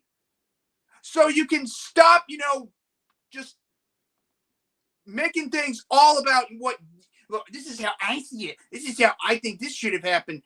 Here's the thing, Dave. I believe this is like the same shit like the fucking Rise, not the Rise of Skywalker, right? Last Jedi, and what fucking Rian Johnson did. It's his movie. Who gives a fuck? It doesn't matter. It doesn't matter what anybody thinks. If it's his vision, it's his vision. That's my view on it. At the end of the day, I don't give a at this point. All right, I don't give a, because all I'm saying is at the end of the day, either you give service to where it is due, or you're just going to have people, pretty much, scald you and make you look like a bitch for the rest of your life. And this is why I don't participate in Star Wars discourse. Star Wars fans are toxic. I'm not saying you are. Don't blame you. A lot of Star Wars fans are fucking toxic these days. That's why I don't fucking talk to Star Wars fans. I just enjoy the content. I don't think about it too much. I don't think about the lore. I don't think about this, and this. I just focus on what I enjoy. And I enjoy mainly the original trilogy and the sequel trilogy and some of the other stuff like The Mandalorian. That's what I enjoy. I enjoy watching that stuff. And I'll continue to watch it. I'm not saying I don't enjoy it. I'm not, don't get it twisted. I'm not saying I don't enjoy it. I'm just simply saying that at least do something for one. I don't really think about the lore too much in terms of continuity. Star Wars is already kind of a fantasy as it is. I'm just like, I just. Well, here's the thing, Victor. If you were in my shoes, hold on a second, Victor. Victor, if you were in my shoes and you were having to have a mind of my own and try to think about all this stuff and then just, process it like I do, you would probably go nuts. Okay. Again, I'm not that kind of person who just delves into lore in the nitty gritty. I don't do that. I go by what's on the screen, what I see, and go on and judge my. That's what I want him to do. Judge it by his own merits. Exactly. My own merits, not by what's this, and this. My own merits. Yes. All based on your. It's almost turned into a bait, and if that's the case, I'm sorry. It's just my thoughts on it. Well, that's what I want Dave to do. That's all I want him to do. It's not that hard, and it's not too complicated. I mean, after all, he has the time to release, Tales of the Jedi and then Tales of the Empire, which almost looks like as if he could be recreating the Clone Wars as if he wanted to. But at the same time, I just really, give us some satisfaction knowing that we can get some, background, because all he's doing is making things a little bit more complicated as it already shouldn't be. Don't get me wrong. I think he's a great writer, a great director. I just think he needs to stop with the contradictions. Yeah.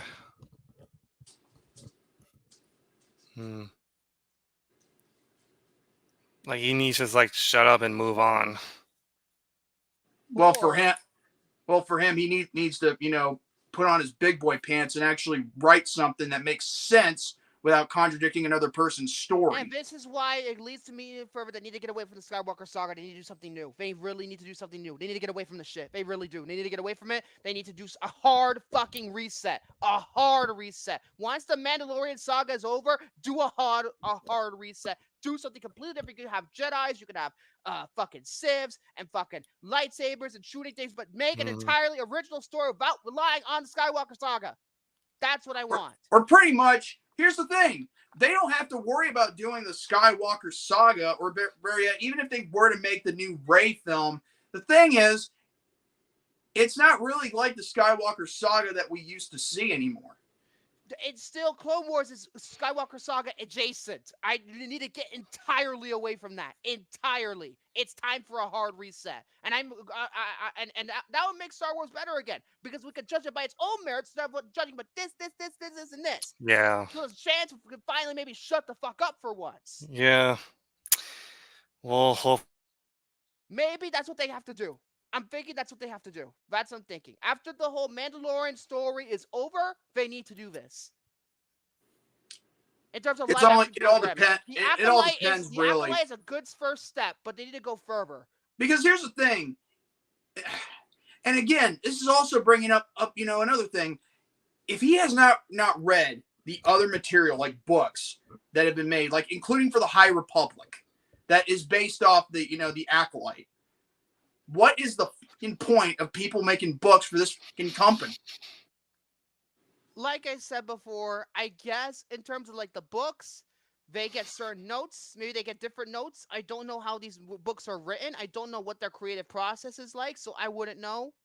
But, it's just that, in terms of the books, I think for next time, they need to contact Lucasfilm directly and have them directly be involved in the books if they want to make sure these things are canon. If they need to make the Star Wars story group, as they're known, get them involved, get the to make sure with the do this, and this, so none of this shit would have happened again. And by the way, here's the thing. Just even though when I'm calling out Dave Filoni, and the thing is, I'm it's not just being a true fan, just to call out contradictions. Here's the thing. If I had to see you spew out something that's bullshit, I wouldn't be a true friend to you. Because if you don't call all their friends out on bullshit, then you're not being a true friend. You're just, the thing is that being true friends is being honest with each other. And if you do something wrong, that's what we try to be. That's what we try to be. Yeah. If you do something wrong, you call someone out, you call the friend out for the bullshit. Mm-hmm. And there's a way you say it, but you could still come on the bullshit. There's a certain time, certain place, but we got to, you have to make sure people understand, and that's how true friends are. You have to, make sure you understand, and everything's going on, and so the same mistakes won't happen again. The thing is, I can understand Victor's point of view. I mean, don't get me wrong. I'm not going to crucify him because of what he's saying of his own merits. That's not my. He never did. He never did. Notice he never did. Whenever I said the stuff I said here. See, that's not my primary objective. My primary objective is to call out someone who has been doing this contradictive bullshit within the media of Star Wars that needs to be addressed, and not a lot of people do it. You don't see a lot of people do that. You don't, and I feel like when you get called out, over social media, people are like, "Oh no, you're full of shit," blah blah blah, yada yada yada. Number two, here's the thing: people, I dare someone. Hold on a second. I dare someone to try and call me out in the comment section. That leads me to another point. It reminds me of something else that's going on. Not exactly involving Star Wars, but I wanted to bring this up here because Cody Leach, he's one of my favorite YouTubers, favorite movie and TV reviewer YouTubers, right?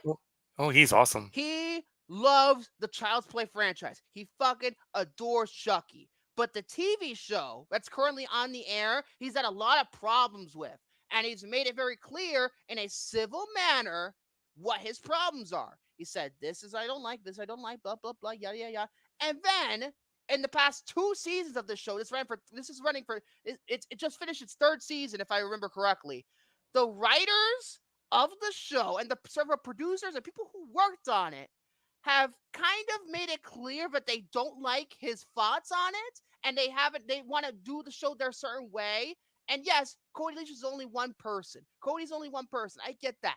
But at the same time, there's a certain way you could address people and talk about these flaws that he has and adjust for next time without being a fucking dickhead about it. And these people who are writing on the show are acting like fucking dickheads to the point where now in the season 3 review, we just reviewed season 3 like a couple of weeks ago. He said he's not reviewing the show ever again. He's not reviewing the show after this because he knows that the people who work on the show don't like him, and some of the Charles Play fans don't like his thoughts and takes on it.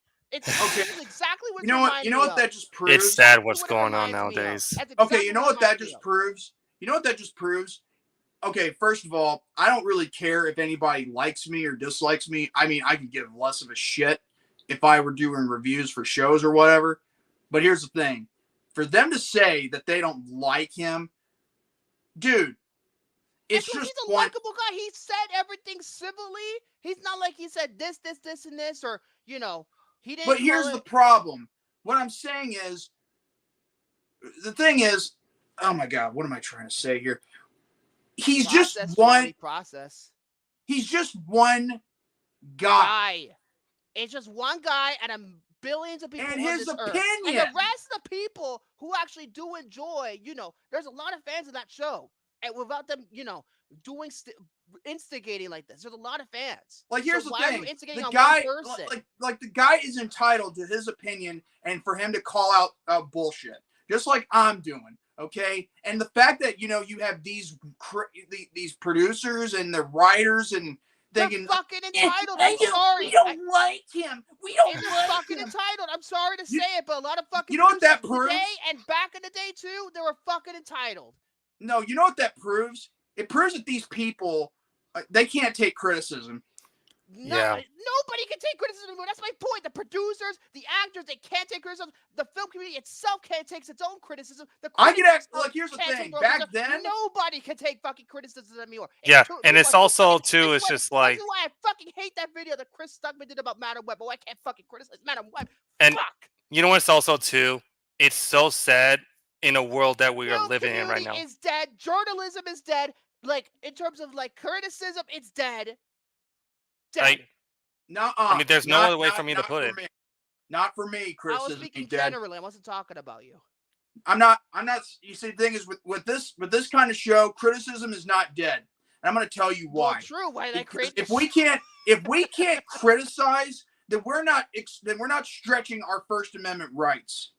Not only is that true, also look at the people who actually like the people who made Winnie the Pooh Blood and Honey. I know everybody doesn't like Winnie the Pooh Blood and Honey, but hear me out. They had a few with Cody at first. And they were going back and forth about all this different stuff, how they criticized him. But they ultimately, like a couple of months ago, when Winnie the Pooh Blood and Honey 2 came out, they were actually contacted him to do a meeting to discuss these criticisms. And hopefully they improve for next time. And they were actually nice to him, and they actually got along. They accepted the apologies. That's how you do it. That's how you do it. Yes, Winnie the Pooh Blood and Honey, it's shit. But they were able to make peace with Cody, unlike these fucking producers of Chucky. That's how you do it. Mm-hmm. That's how you do it. But here's another thing I want to point out before we get into the film review. We're so long. We're trying to talk about Varsity Blues. Yeah, I know. Damn. We're taking this way. Time myself too, but well, here's the thing. What I want to point out real quick is the fact that back then I did not take criticism as much as I should have. But here's the thing. It's called a thing called maturing in my case. I mean, I can mature and adapt and, you know, take criticism and don't, you know, take it as, you know, like an attack. All right. And don't take it too personally. You know what I mean? Exactly. Now, with these writers and producers, that's what here's the thing. They think what they're creating is art, and you don't want to disrespect the artist and their art. That sounds like a fucking auteur, and that's why I feel like even exactly even that's what it is. That's Even what it is. tours are labeled to criticism. This is That, why but I've that's what it is. criticized That's what it couple is of to them. things If you're that- like, here's the thing with them. If you criticize them in their work, then you're just shitting all over. But here's the thing. The guy wasn't really shitting all over it. He's just giving. Was being civil. He was being civil. Yeah, he was being civil. And besides, at the end of the day, what I just gave here, you know, only the reason why I call it Dave Filoni just to make a feature film for Asajj Ventress and Quinlan Vos of the Dark Disciple novel, just to simply just, you know, make it actual canon instead of, you know, wasting other people's time to actually buy books that he may or may not have, you know, approve of or actually gave a go ahead. But then again, it doesn't really matter at this point because we all know when it comes to people like Dave Filoni, he doesn't care because in my view, if he was truly a hardcore Star Wars fan, he would have read every single novel to comic books or to at least freaking look up on the internet. You could or look up on the internet. There you go. Because not a lot of people have time, like him, have time to read a book because you're fucking making. Well, here's the thing: reading a book can actually be very fun when you think about it. Because but in terms of like, you know why? Because here's the thing: you get to sit by yourself. You get to sit by yourself, be at peace, and you know just look at words and let your mind do the rest. And not only that, you would look up and very resourceful facts about those timelines. Exact a freaking lay. Excuse me. But anyway, I'm done. So I think that's gonna be it right there. That folks, was very passionate. That was very passionate. Yeah. Hey, I'm sorry. I mean, when it comes to me, I have to call out bullshit where it's due. Trust me, I call out bullshit all the fucking time. Why else would I gonna get my ass canceled by other people? Yeah. Here's the thing. I don't care about getting canceled. Okay? People have tried that before. I've always come out on top. And you know what? Anybody in the comments section, if you think all I'm saying is bullshit, try me. I mean, if you're going to, I mean, you can criticize, but here's the thing. If you think all I'm saying is bullshit, then let's go to war. Because I will back up my statements with facts. I will send you links. I will send everything to prove my point. Oh, yeah. He's got everything covered. Don't start a war with me that you cannot win. I mean, he's got everything covered in his view. Similar to how I feel about Lars von Trier in particular and Darren Aronofsky. Yeah. I have my fucking tracks covered when it comes to this stuff. And I feel the exact same fucking way because they're both fucking hacks. Well, especially with the former. And if people want, and also here's another thing I want to say: if people think that me and Victor are arguing, we're not. No, we're not arguing. Okay, I'm just pointing something out. If people were to think that me and you were arguing, that is not what we were doing. We're simply giving our opinion. Well, you're simply giving your opinions and your, merits of how you see things. I'm simply calling out bullshit from Dave Filoni's contradictions towards certain stories that need to be addressed, or otherwise it's just going to drive me crazy, And you two were even engaged in a conversation that sounds more civil. Exactly. There you go. There you go. But really, what's sad about it too for me is just that people don't know how to be like civil anymore. And I'm not saying it like towards you guys because no, I'm not saying I'm talking about for any people out there. Yeah, you're good, and I can understand that. And here's the thing, I can You want to know big secret? I am not I'm sure I play a clip or two or maybe do a reference of, the freaking Room. But here's the thing. I hated the film. Okay. But guess what? That I'm not going to go after Victor or William for liking it or simply, just having fun with it. Because the thing is, that's the whole point. We all have have fun. That's the point of the show, to have fun. Yeah. It's also to have differing opinions. Yeah.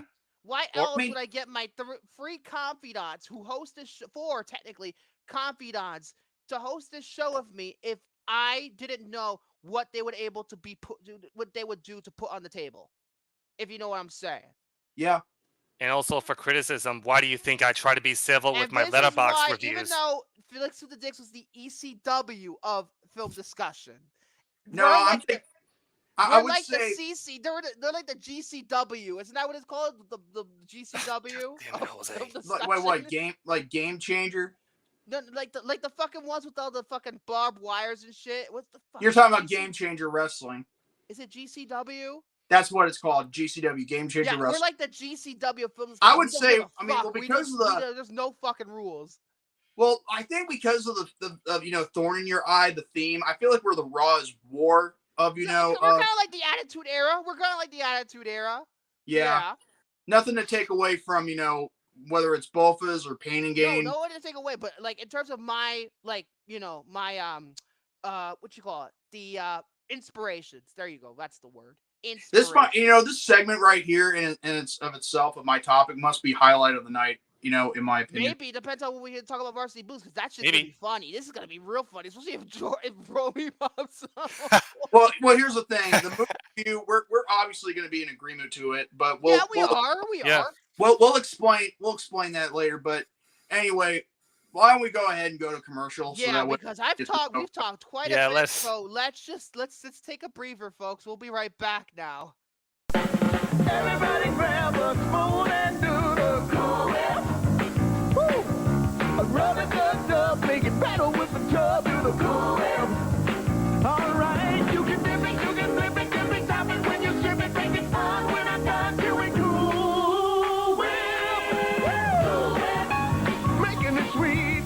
Cool Whip, baby. Look for these delicious summer recipes from Jell-O Gelatin and Cool Whip in July women's magazines.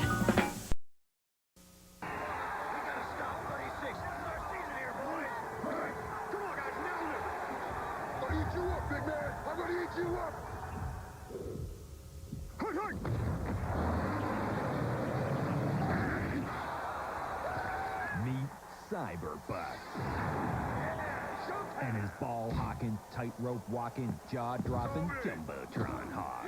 Madden NFL 2000. EA Sports. It's in the game. EA Sports. It's in the game. Okay, can I reveal a secret to you, Victor? Go ahead. I already saw that. What do you mean you already saw that? I saw it before, after you left. I mean, you saw everything because you're now part of it. I was like, okay, now I'm gonna look at all the commercials and all the things that I can see on the wheel. Now you're gonna want, and you ruined the joke. There's a reason why I put Cool Whip in there. If you've seen the movie, you know what I'm fucking talking about. Oh my god! And for EA Sports, there's another one. EA Sports Beek. Or EA Games. Challenge everything. Yes. I'm not gonna lie that. Okay, you know what's so funny? This is what's funny. I need to say this real quick. The fact that you have EA, taking over the whole Star Wars video games, I kind of Actually, wish. they don't own it anymore. They don't own the rights to the games anymore. From my understanding, Outlaws is going to Ubisoft. That went to Ubisoft. They don't own the rights to EA. No. I'm not saying they own it. What I mean is that they develop. What I'm trying to say is the fact that I kind of miss LucasArts because they made tons and tons of Star Wars. Yeah. That were actually fun, Look at Star Wars Bounty Hunter. Or oh my God, Lego Star Wars. It's funny you mentioned that William. It's funny you mentioned that. I'm thinking about getting that for the GameCube. Dude, Lego Star Wars is one of the best fucking games of all time. I'm not exaggerating. Lego Star Wars. Oh my God, you just said do it. Because I was quoting.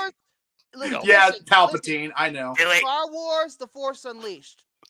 Oh my God, I love The Force Unleashed. In fact, you know what? Had they not,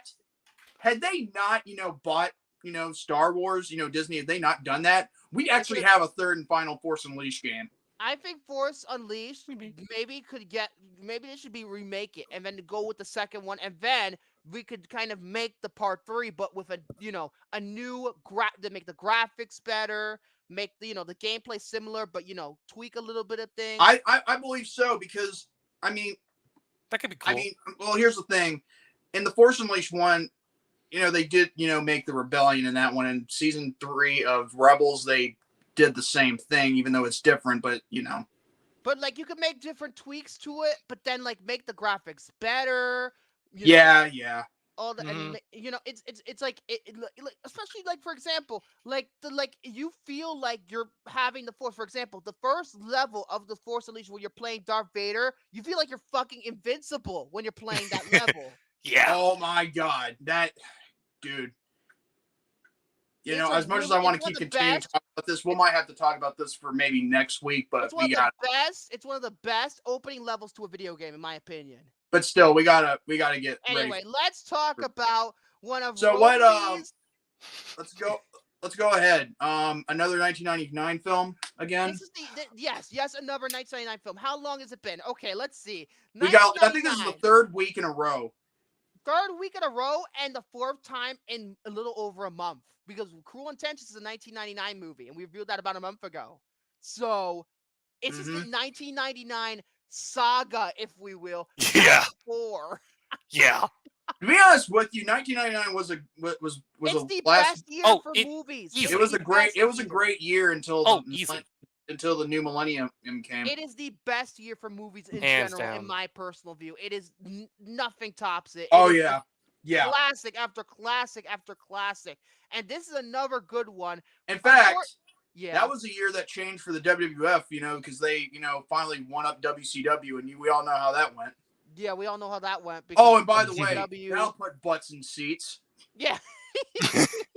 But this movie, it's interesting because even though, you know, it has a cult following, but a fat man we know hates this movie. We're not talking about Santa Claus. No, and we're not talking about what do you call it? Shrek. You know, the Blob from X-Men. What are you doing in my swamp? We're not talking about Shrek. We're not talking about Blob from X-Men. All right, get out. Oh, hey. Let's talk about one of. We're not even talking about the Blob from X-Men Origins Wolverine. Oh, just said God that. Help me. No. X-Men. No, I said X-Men Origins Wolverine, not just X. Okay. I get. Oh, by the way, good Lord. X-Men Origins Wolverine actually has a better video game than a movie. No shit, because that movie is fucking terrible. Yeah. So we're gonna talk about one of Romy's worst films of 1999, which is once again we'll get to the actual directing anyway. This is Varsity Blues. There's a time to obey. We do things around here my way. A time to follow the rules. Hand down. And then there's a time This is your opportunity. I don't want your life. Yeah! to tear it up. Woo!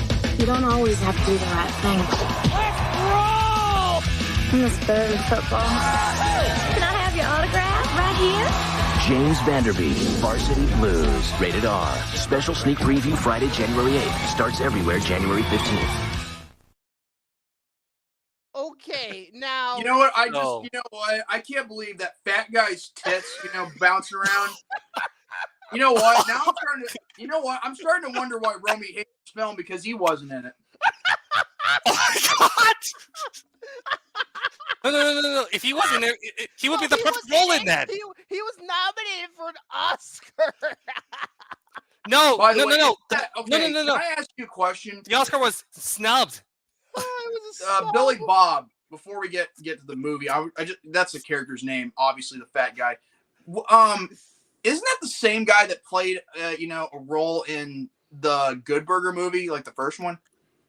I'm looking at his Wikipedia. Like a spat. Yes, There you go.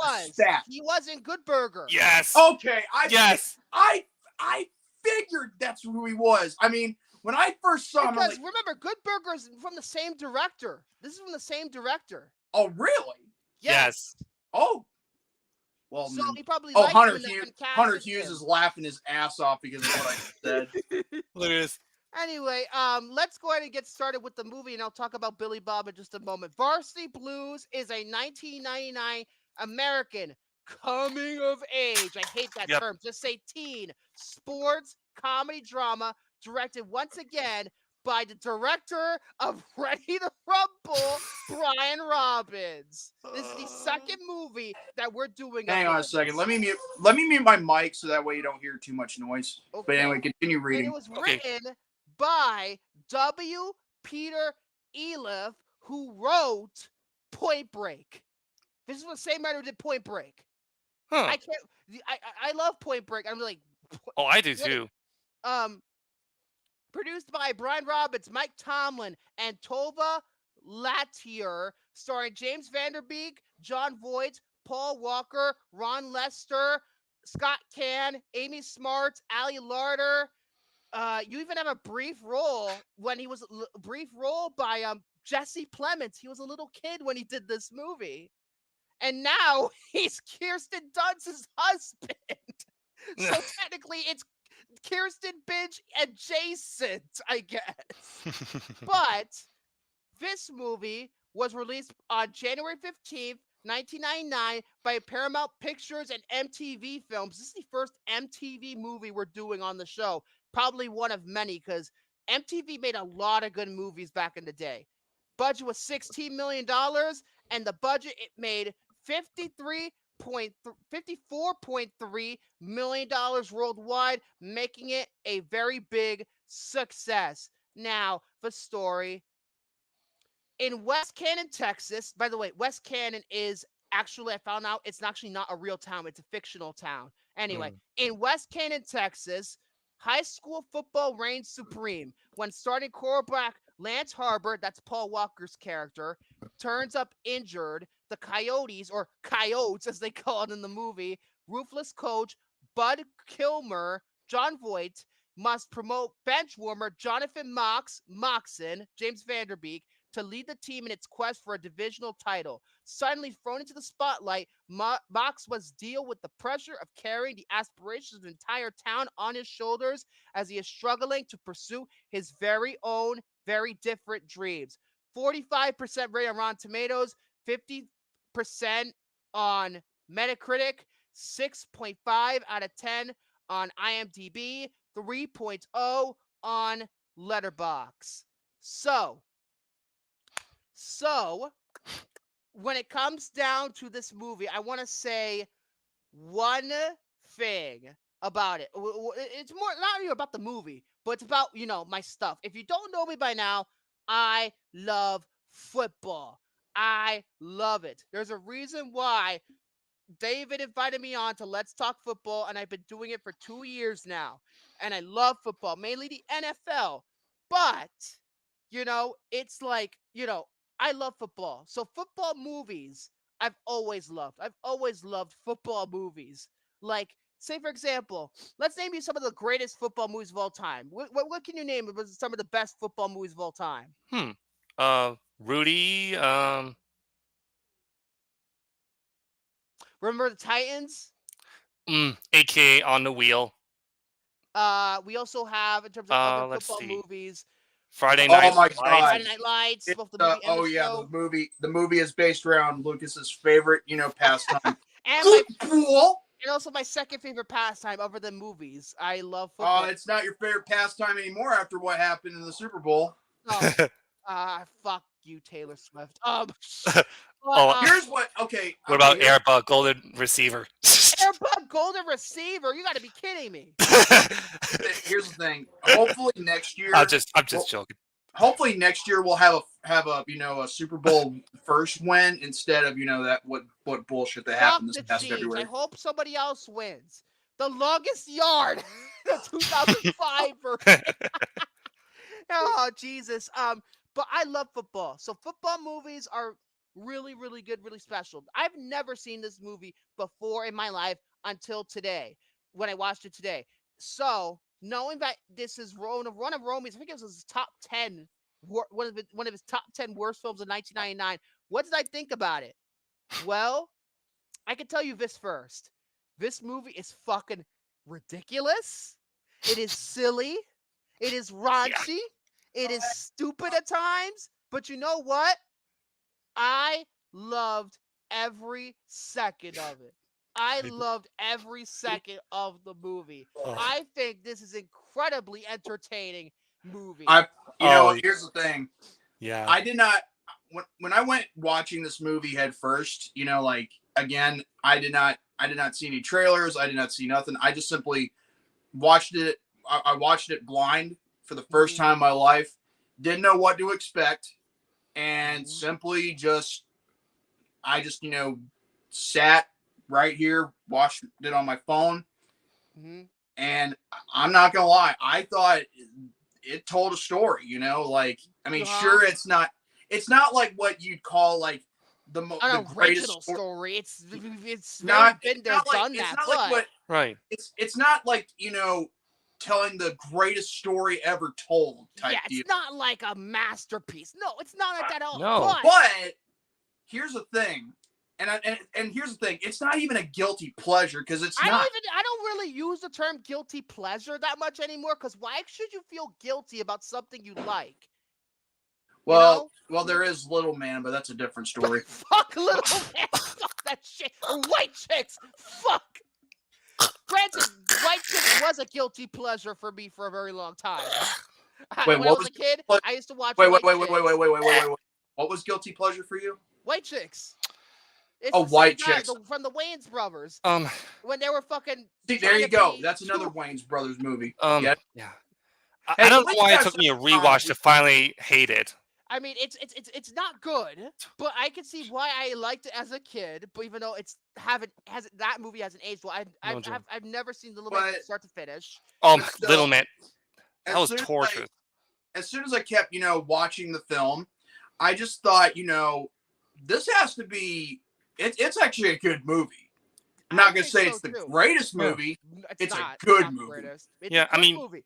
Sure, it does have its fair share of flaws that we will get into, but I mean, it's not like you two said, it's not perfect by any means, but I can still enjoy it whenever I have comfort food around my my room. This is exactly what I told when I finished the movie in the forum.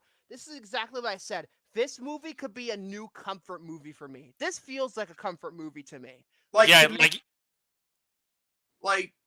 is how I see it. I was more hooked onto the story than anything. Sure, there's a lot of funny elements in there, but the thing is, what really comes down to it is the finish to it.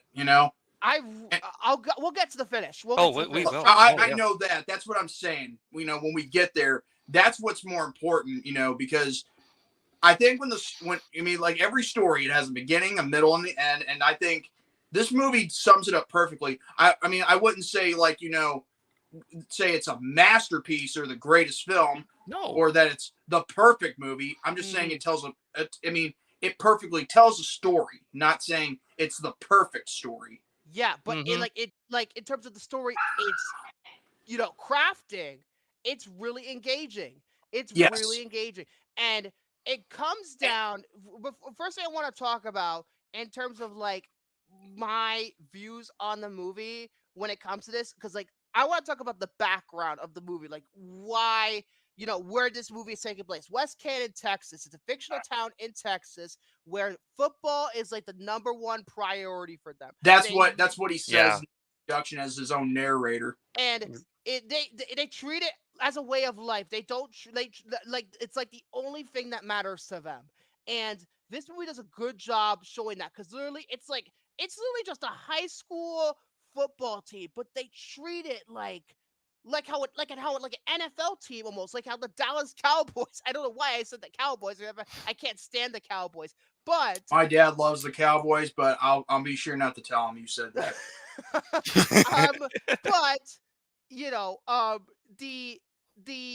when it comes down to how this town is characterized, it's almost like the town is a character in its own merit.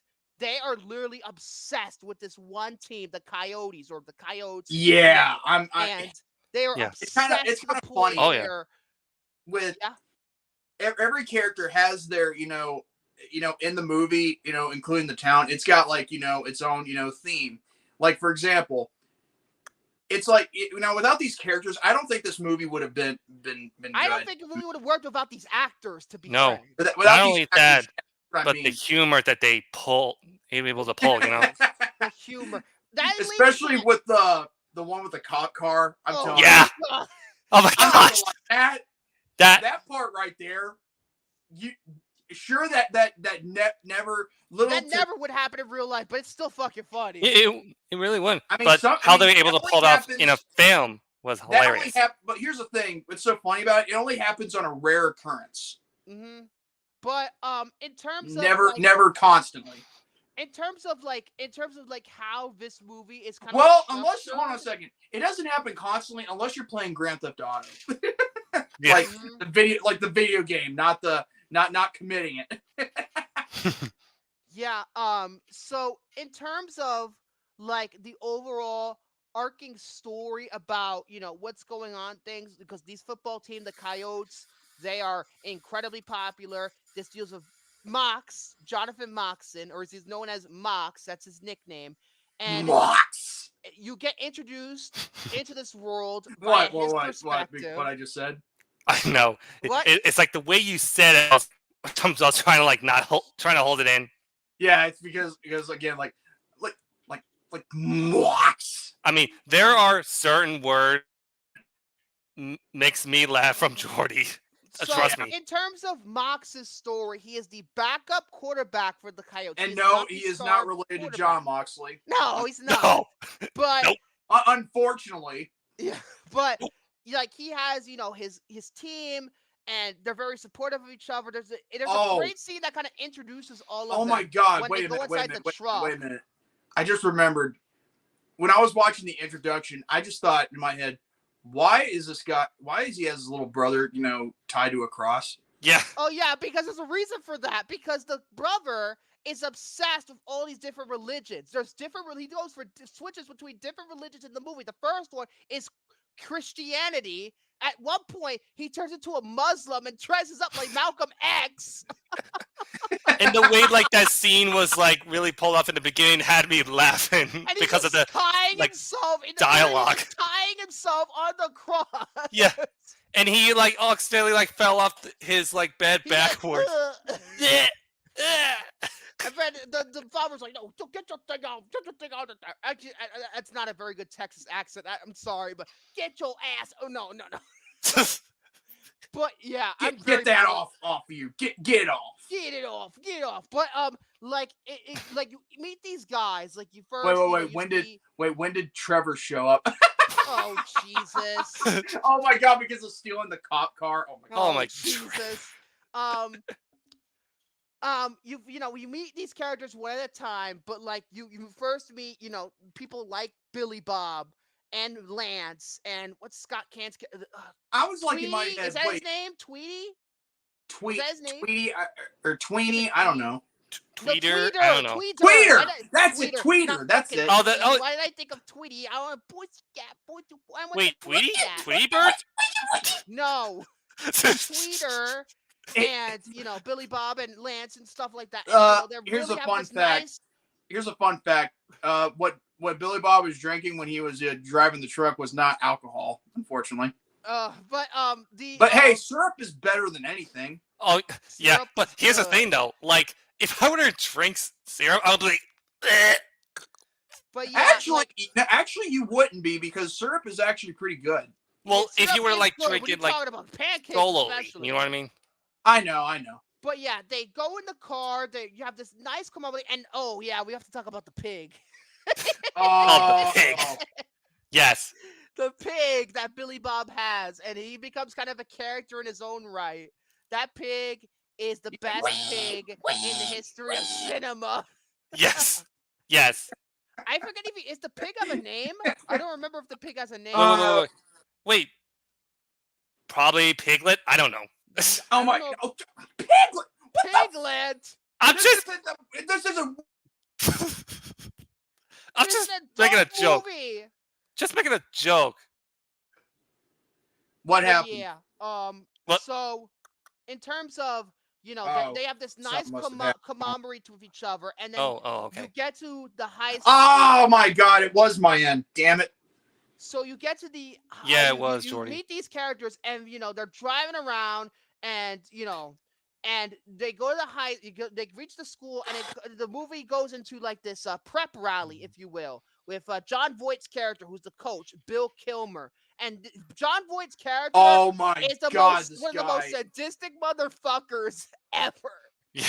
Almost cartoonish in how sadistic he is. His character is easily, very hated. and you can't help but hate the character. Yeah. Well, speaking of which, I have it right here. I'm crossing over to the dark side, and then. But yeah, why John waste Voight's electricity for the whole restaurant? They're gonna face their next game. They're gonna beat the guys. They're gonna beat this, beat that, and we kind of get introduced to at that point Mox's girlfriend Jules, played by Amy Smart. It's a very early role for her, I think. Oh, it's like one of her first roles, right? Starship Troopers briefly.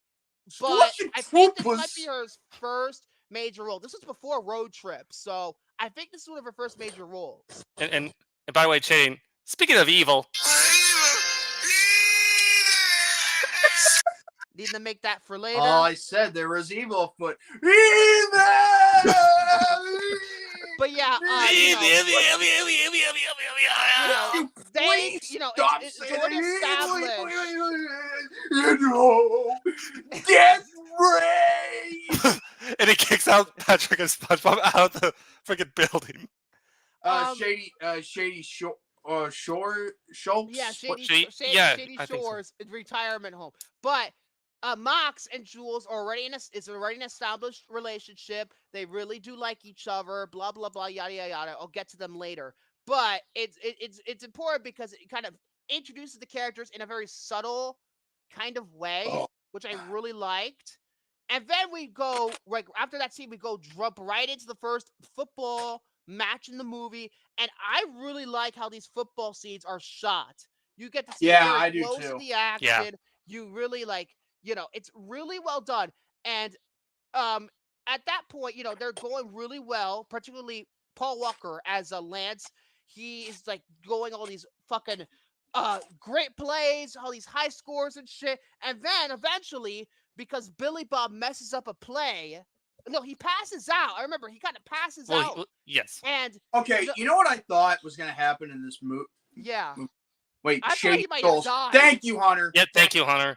Oh, Shady Now, Shores. as far as Billy Bob was concerned, before he passed out, the thing is, I thought throughout this whole movie he was going to die. I thought so too. Yeah, that's what I thought too. But then again, I was proven wrong. So yeah. There's one thing I forgot to mention before too. Even before the football game, when Mox is prepared for the game, he goes into the the office of the coach, and you see there's the doctor there, and he has a fucking needle there putting into Lance, which steroids. It's very steroids. much Yeah. steroids. And I was like, Oh, something's wrong. and here's the thing. Steroids. I'm just gonna let you all know, doing that kind of thing to underage kids, especially, it's not just that, it's illegal. It really is. And by the way, that's one of the reasons why Romy doesn't like the movie, because the fact that because he thinks that they would never get away with that. Again, work of fiction, I can kind of deal with it because it has a point in the story, especially after this scene when they go to the first football scene. But here's how I see it, and I could probably make an example.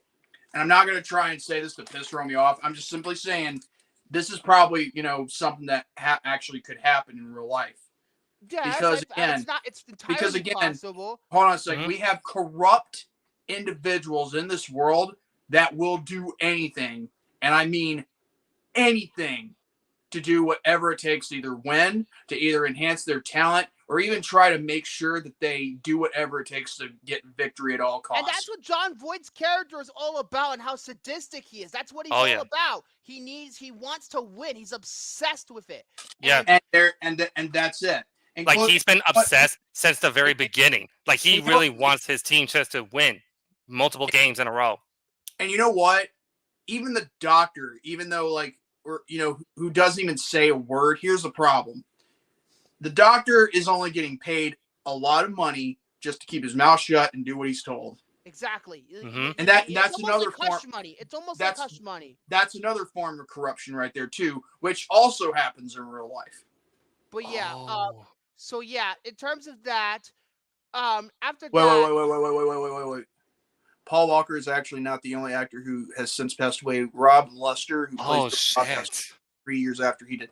Damn! I had no idea. Shit. I had no idea.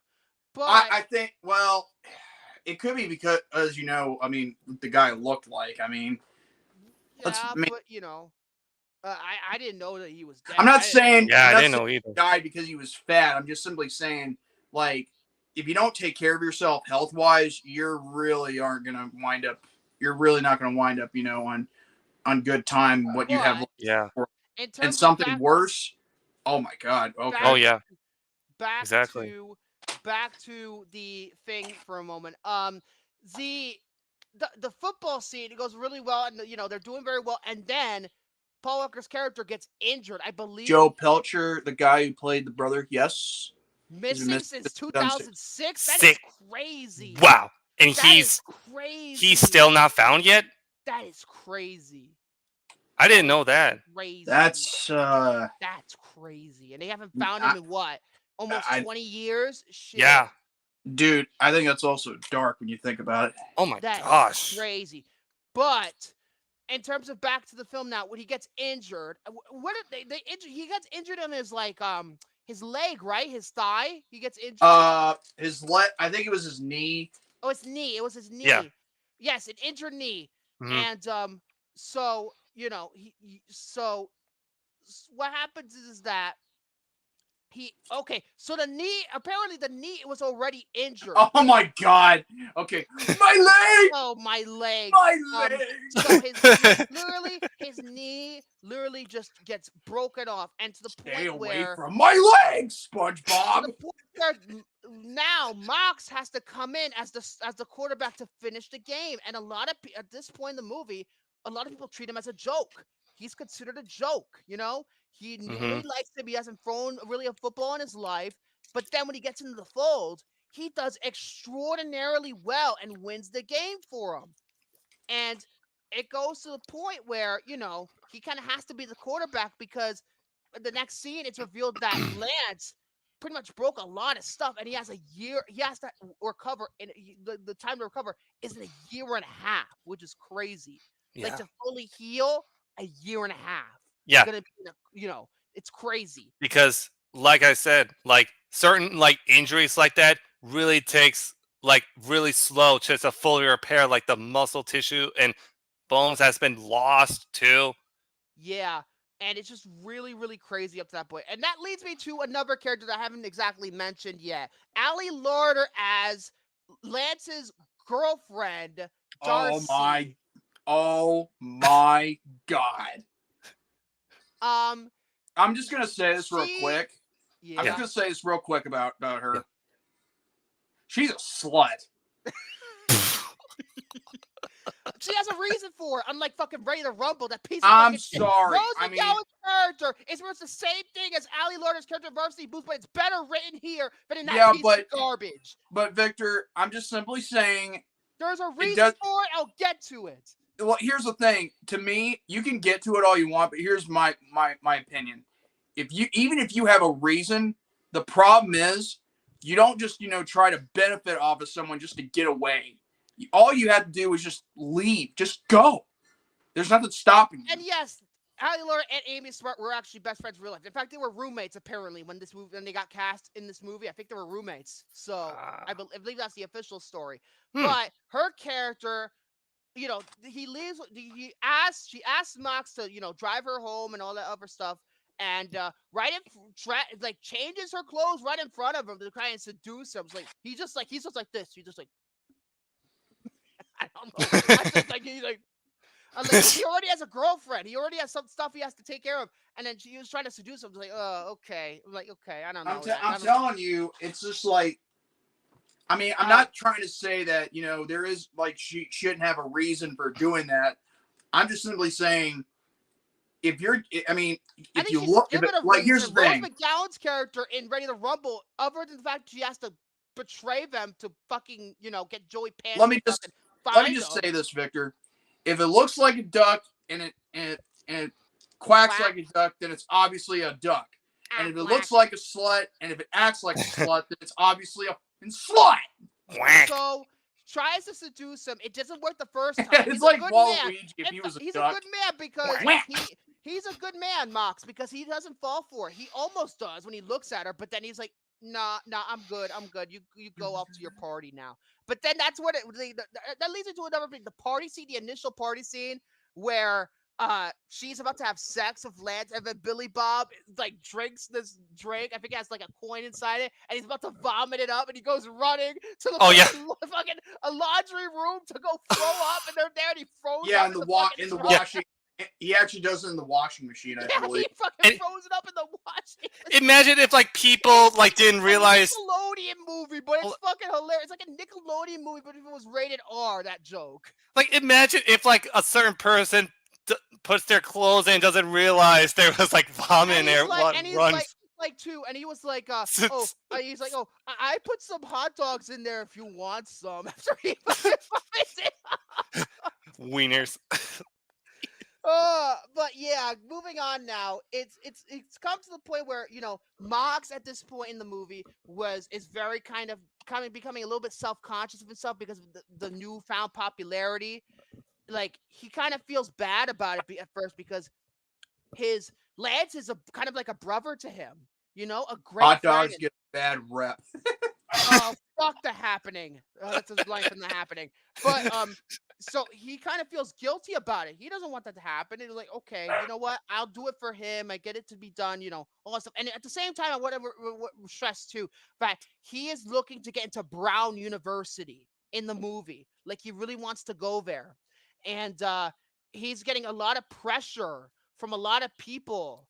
And like even his father is just like, you know, you got to do this. You have to do football for me because it's explained in the movie that his father was no good at football. And, you know, John Voight's character just harassed him and all that other shit, but he wants him to kind of do it for him, you know, like, because, you know, his dreams kind of got crushed and he's like, oh, I want you to do this now.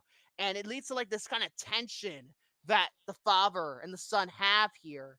And it, you know, it's like in an early scene where, you know, even before Lance gets injured, he kind of, you know, they're trying to tell Mox, hey, can you throw this football and have a can? You know, it's a can on his head. He has to throw it down. But then he's like, this pressure gets to him. And then when he throws the fucking football, it fucking smacks him in his father's face rather than hitting the can. It like smacks him. Like almost like a cartoon. There's even like a red thing. It's like, yeah. And, you know, that kind of pressure. Because remember, he's not only dealing with John Voight being a piece of shit, he also dealing with fucking high school. High school is fucking tough. There's a bunch of temptation and all this other shit, chaotic shit. Even though he has good friends, you know, he's dealing with his future. You know. Yeah, like I said, like when you have like, you know, there's already a lot of high school pressures on him. You know. But yeah, like I want to say, like when you have high school to deal with, and you have like a sport that you're very passionate about, you know, playing, it's really tough. Yeah, it is really. It's harder to balance everything.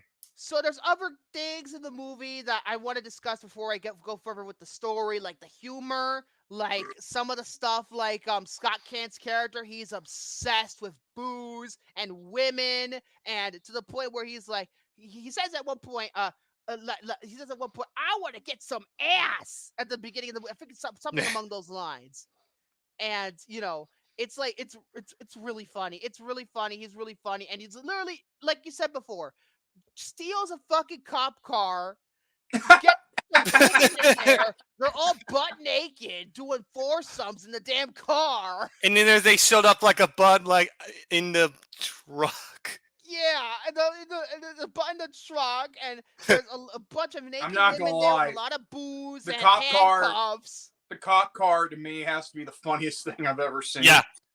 And he's just like butt ass naked to the point where when he goes up to Mox, he has to count. What is it with this guy having to be so butt? Why is he so butt naked in all these films? Like Ready to Rumble, now this. Like what is? I mean, if he wanted to be, he could be. He could just go out in the world and streak of all he wanted. But yeah, that's really funny. The stuff with Billy Bob.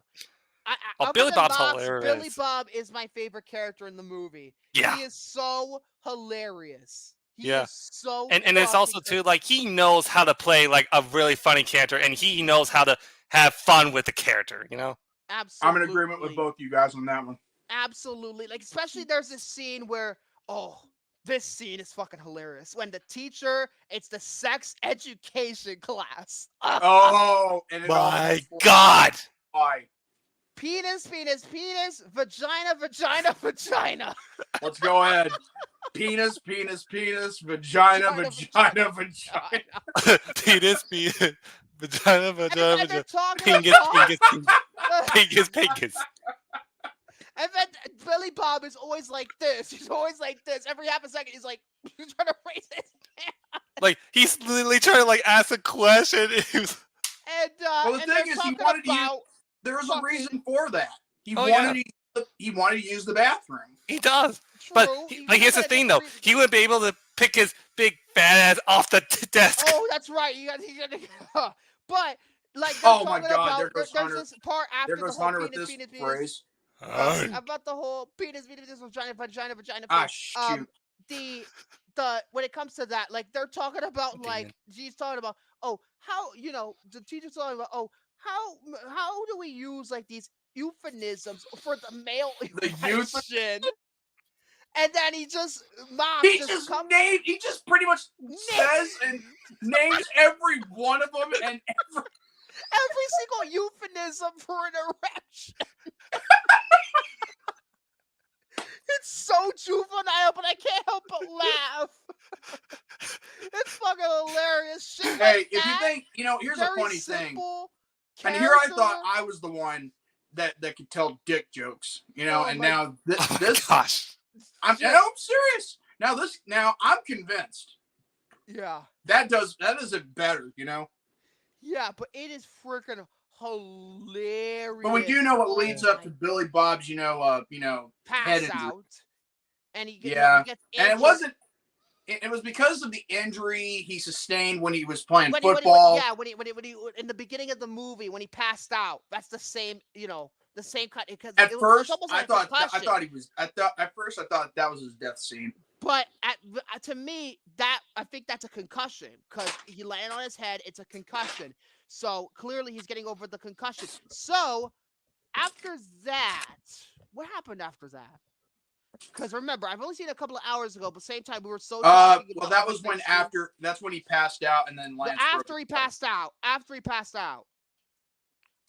he went to see the doctor about it. He's like, oh, and John Voight's like, oh, don't worry, you're gonna play. And then he's just like, no, the doctor told me I can't play. No. It was the nurse. The nurse told me I can't play, and it's like, oh, we'll see about that. Fucking John Voight and his smeary little bitch ass, But He knows how to play a character to hate.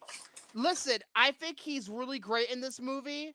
It's better than his performances as the principal in Bratz. That's for fucking sure. With the fucking prosthetic fucking nose. God, don't get me started. It's his worst role. Don't get me his started, worst please. role is in Bratz. Fucking retarded. I'm telling you, I called out something in Bratz that showed them that they were also Yeah, was it the age difference? It was that. It's like they were grooming. Yeah, at least this movie doesn't groom. At least, thank God. But Oh yeah, true. But that. Hello, nurse. Oh Jesus. Jesus. So after that, I'm just trying to remember beat for beat here because Wikipedia, I guess implies a little bit episodic at times. So I'm trying to remember here. Certain things, like I'll get to this point because there's not really much for me to talk about in terms of this. Because it's one of my only flaws, like about not the sex education scene, but the real motivation behind the teacher, the sex education teacher, that she's actually a stripper. I don't know if I could buy that for a second, but at the same time, it's fucking funny. It's fucking funny when that happens. Yeah, and they see her, and they she's a see her, like, stripper. she's like, oh my God. They're just like, Oh my God. What And he was it? The goes to scene her. where like Can I take you to the prom? Hot for Teacher was playing? yes, that's the same scene. Hey. that Yeah. Hot for teacher. Hey. Yeah. Can I take you to the prom? Oh, Jesus. Fucking Billy Bob. Oh my God, he's the greatest. He's the greatest. Billy Bob supremacy. So, at the same time that this is around the time where Darcy seduces Max again, tells him to go to her house and to hang out. I'm just like, he goes up there and he's like, okay, he's like there. And then she asks him, do you want an ice cream sundae? He's like, okay. Yeah. Do you have do you want whipped cream? She's like, sure. And then she goes off the frame. Oh my lord. And then he's just waiting there, going off, taking off his jacket, looking at all the pictures, and then we get to the most famous scene of this movie. Everybody knows what this fucking scene is. The fucking whipped cream bikini. Oh boy. I'm not gonna lie, that is impressive. And whipped cream vagina. Ali Larter has ever looked. Might be. Final Destination's up there. House on Haunted Hill is certainly up there, but that might be, in the whipped cream bikini, might be the best she's ever looked. Oh my gosh. To not act like a fucking fraternity. She is smoking. She tries to fucking seduce him, and then again, and then and that's when she reveals her true colors. She looks whipping hot. Oh, hot asshole. Oh, and that's why. And that's why you're gone for that pun. You're gone. Goodbye. You're gone. I wonder if you used Cool Whip. I have to. Oh, but that's why I put the Cool Whip commercial. Why else would I put the Cool Whip commercial? Oh, so that's why you put it in there? That's why I put it in. I thought it would be clever. But yeah, she seduces him. She kisses him. It's like, good man, because even though Ilar is very attractive, Amy Smart is just as attractive as her. And he's like, okay, no. I don't want to do this. I have a girlfriend. Good man. He's doing the right thing. Doesn't consider she's forcing him on him. It's not like his choice. And he's like, but then it goes to the point where why she's doing what she's doing. Because why is she cheating on Lance when she's with Lance? Why is she not supporting him through this tough time with his injury? The reason why is very simple. She says it was never about love. It was about getting out of West Cannon, because West Cannon is a complete hellhole, as you soon learn throughout the entire movie. West Cannon is such a hellhole. What's wrong, Ben? It's such a hellhole. No, check at the fill forms, but don't say anything. Okay. Oh, that's one. Oh, I see. Yeah. Yikes. Oh, okay. Yeah. Yikes. I understand, Ben. But, so, what was I at? So, yeah, so she kind of rejects his advances, and, she says it was never about love between him and Lance. It was more about her getting out of West Cannon because she's tired of the fucking town, which you soon learn throughout the whole movie. The town itself feels a little bit corrupt, because they're so obsessed with football, and they literally, to the point where they it's just like it's like they're breathing down these kids' throats. They're giving them such a hard time when they're just kids trying to figure themselves out. And that's why she wants to do it. She seduces him so she can get the fuck out of town and leave with Mox when he goes to university to live a better life. Which, yes, that's not exactly the right way to do it. You could just fucking leave afterwards. But I understand where she's coming from. I understand the motivation behind it. I understand it. Next day, they go to the fucking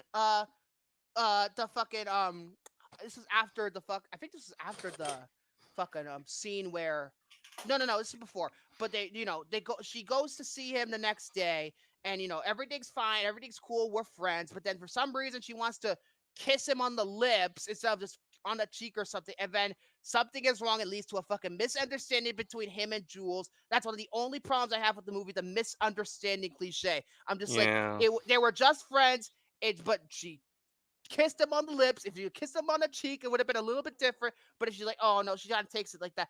But she's like, oh no. I was like, fuck you. She just goes into her fucking classroom and they shut the fucking door. But it leads to that fucking scene where they're gonna go to the mini mart at 10 p.m. and which is the bar, but I'll get to that in a moment. So he goes to see her to kind of clear up what happened at this McDonald's looking restaurant, kind of, or is it like the 7-Eleven? I don't know. But she's like, I thought you were different. I thought you weren't like these football things, and she was trying to embarrass him by saying, "Oh my God, here's Jonathan Moxley, or Moxton." Excuse me, not decided I say Moxley.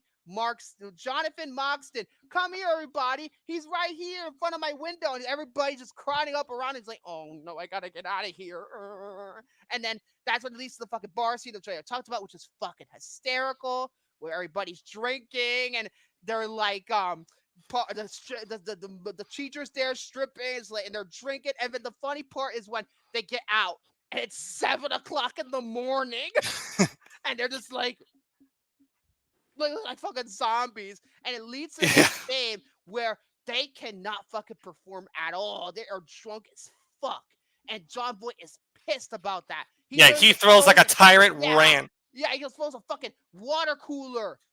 He just throws it like a motherfucker. Yeah. And it's the point where now, after all this, he wants to sabotage Moxton, because after that point, he gets the invitation to Brown University, the university he wanted to go to. But then John Voight's like, if you fuck up this last game, you are gonna you're gonna feel my wrath, and I'm gonna take the fucking scholarship away from you, which is not a very nice thing to do, especially after he got accepted. Mm-hmm. That shows you his like evilness, and he just doesn't know what to do. And he gets an idea from Jules after they kind of, took in a little break and they talk again. And she's like, why don't you just be the hero? Like, because you have to play the game, all that stuff. So it leads to the final game in the movie, and it is so fucking awesome. This whole sequence is fucking awesome for several reasons, which I'll get to. But the main reason for story-wise, like, he literally defies John Voight's orders. Like, he's just like, because you have to be by the book. He says you have to be by the book to do everything I tell you in this next game, or else you're not getting a scholarship. So he defies all the fucking orders in the first quarter of the game, but they still kind of, the other team still is winning. When it gets to halftime, one of the best scenes of the movie, where Mox and the gang stand up for themselves. Finally, they can't because no one of their own guys. Lance was about not Lance, the black guy. I forget his name right now. He was about to get injected with a steroid, right? It was him, the black guy, got injected. I think it was him. I forget his name right now. Let me check. Give me 1 minute. Wendell Brown. That's right. Wendell.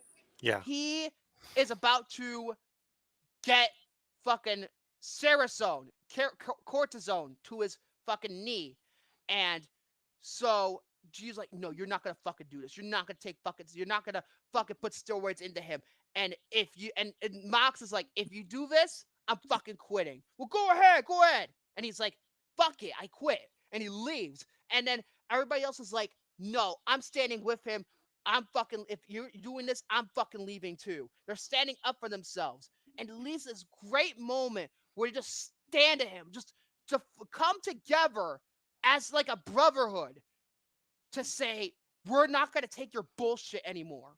And he just leaves. He's like, okay, trust me, we're going to win this game. Come on. He just goes out of the room and he's just like, leaves. And he's just there's a shot of the hallway and he's all alone. Right there when he realized, crap, what have I done? And he just leaves.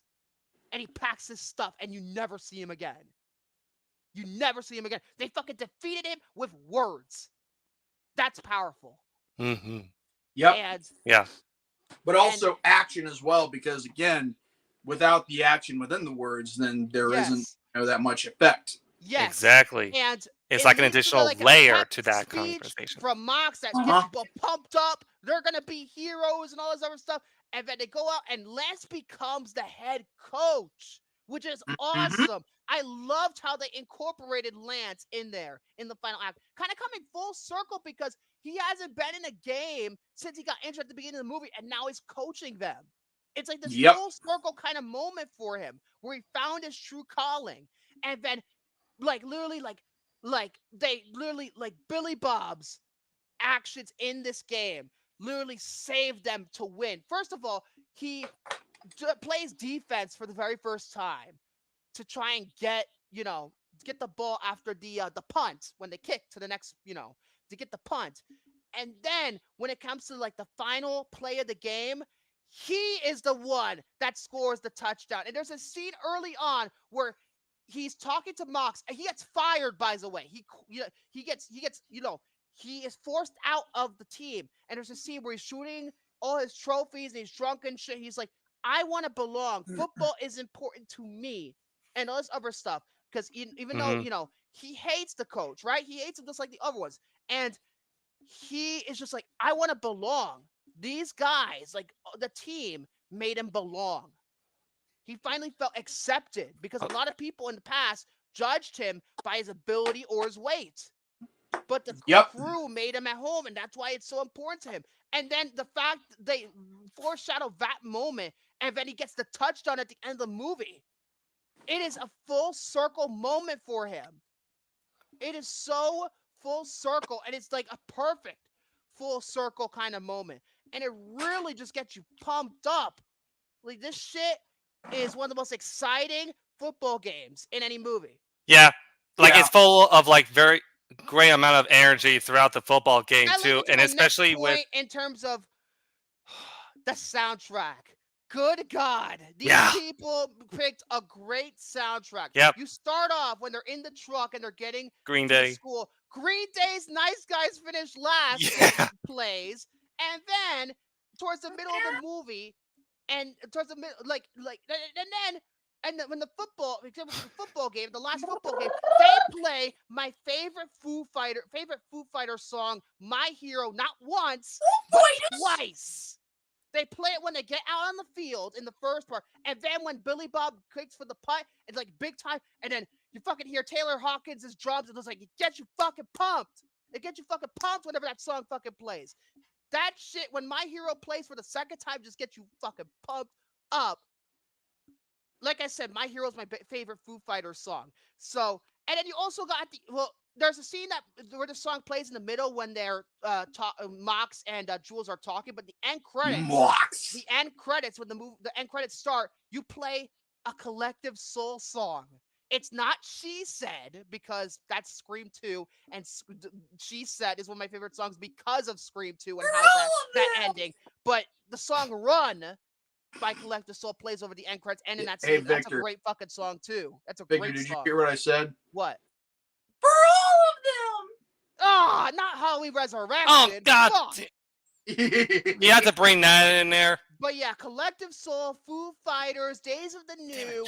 You got Van Halen with Hot for Teacher in the stripping scene. You got Third Eye Blind. Oh, they played Thunderstruck. I forgot they played Thunderstruck. Oh, yeah. ACDC. Yes, that's right. That's right. And then they play an Offspring song during the last game. You know, the Offspring. Oh, wait, when they're getting out for the second quarter. The Offspring, you know, the guys behind Crazy Taxi. A lot of the songs from Crazy Taxi. But... yeah, the soundtrack is incredible, but My Hero, when that plays, my God, it just gets you fucking pumped up. I know I'm biased because I love the Foo Fighters so fucking much. They might as well be one of my favorite bands, but that just gets you fucking pumped up. The soundtrack But at is the end of the incredible. day, Mox never played another football game again. Instead, he went on to college and decided to, get a scholarship. And also, too, it's also mentioned that that Lance found his true calling in coaching. That's where he became his true calling. And it really wraps up the movie really well. The ending wraps it up really well with the voiceover, and Bud Kilmer never coached again. Thank God. That's sadistic. But John Voight, by the way, he is excellent. And he's just so well known for playing villains, especially in the 90s and 2000s. He is just like I'll say having the time of his life. Right here. What? I'll say this about Billy Bob right here. The fact that when he told the coach, like, you put that needle in him, I'm going to rip your arms off and beat your ass to death with them. Yes. Oh, yeah. I'm what? That was beautifully well done. Like that line right there, that is true motivation. That was very well delivered. By the way, I want to talk about like some of the other things that the little kid, like Kyle, his brother, does. Like he goes into Christianity. I mentioned the Muslim Malcolm X thing. He says Salam Alaikum even, and then the last thing he does is tries to start a cult. Wait, what was it? Was it a cult or was it Klansman?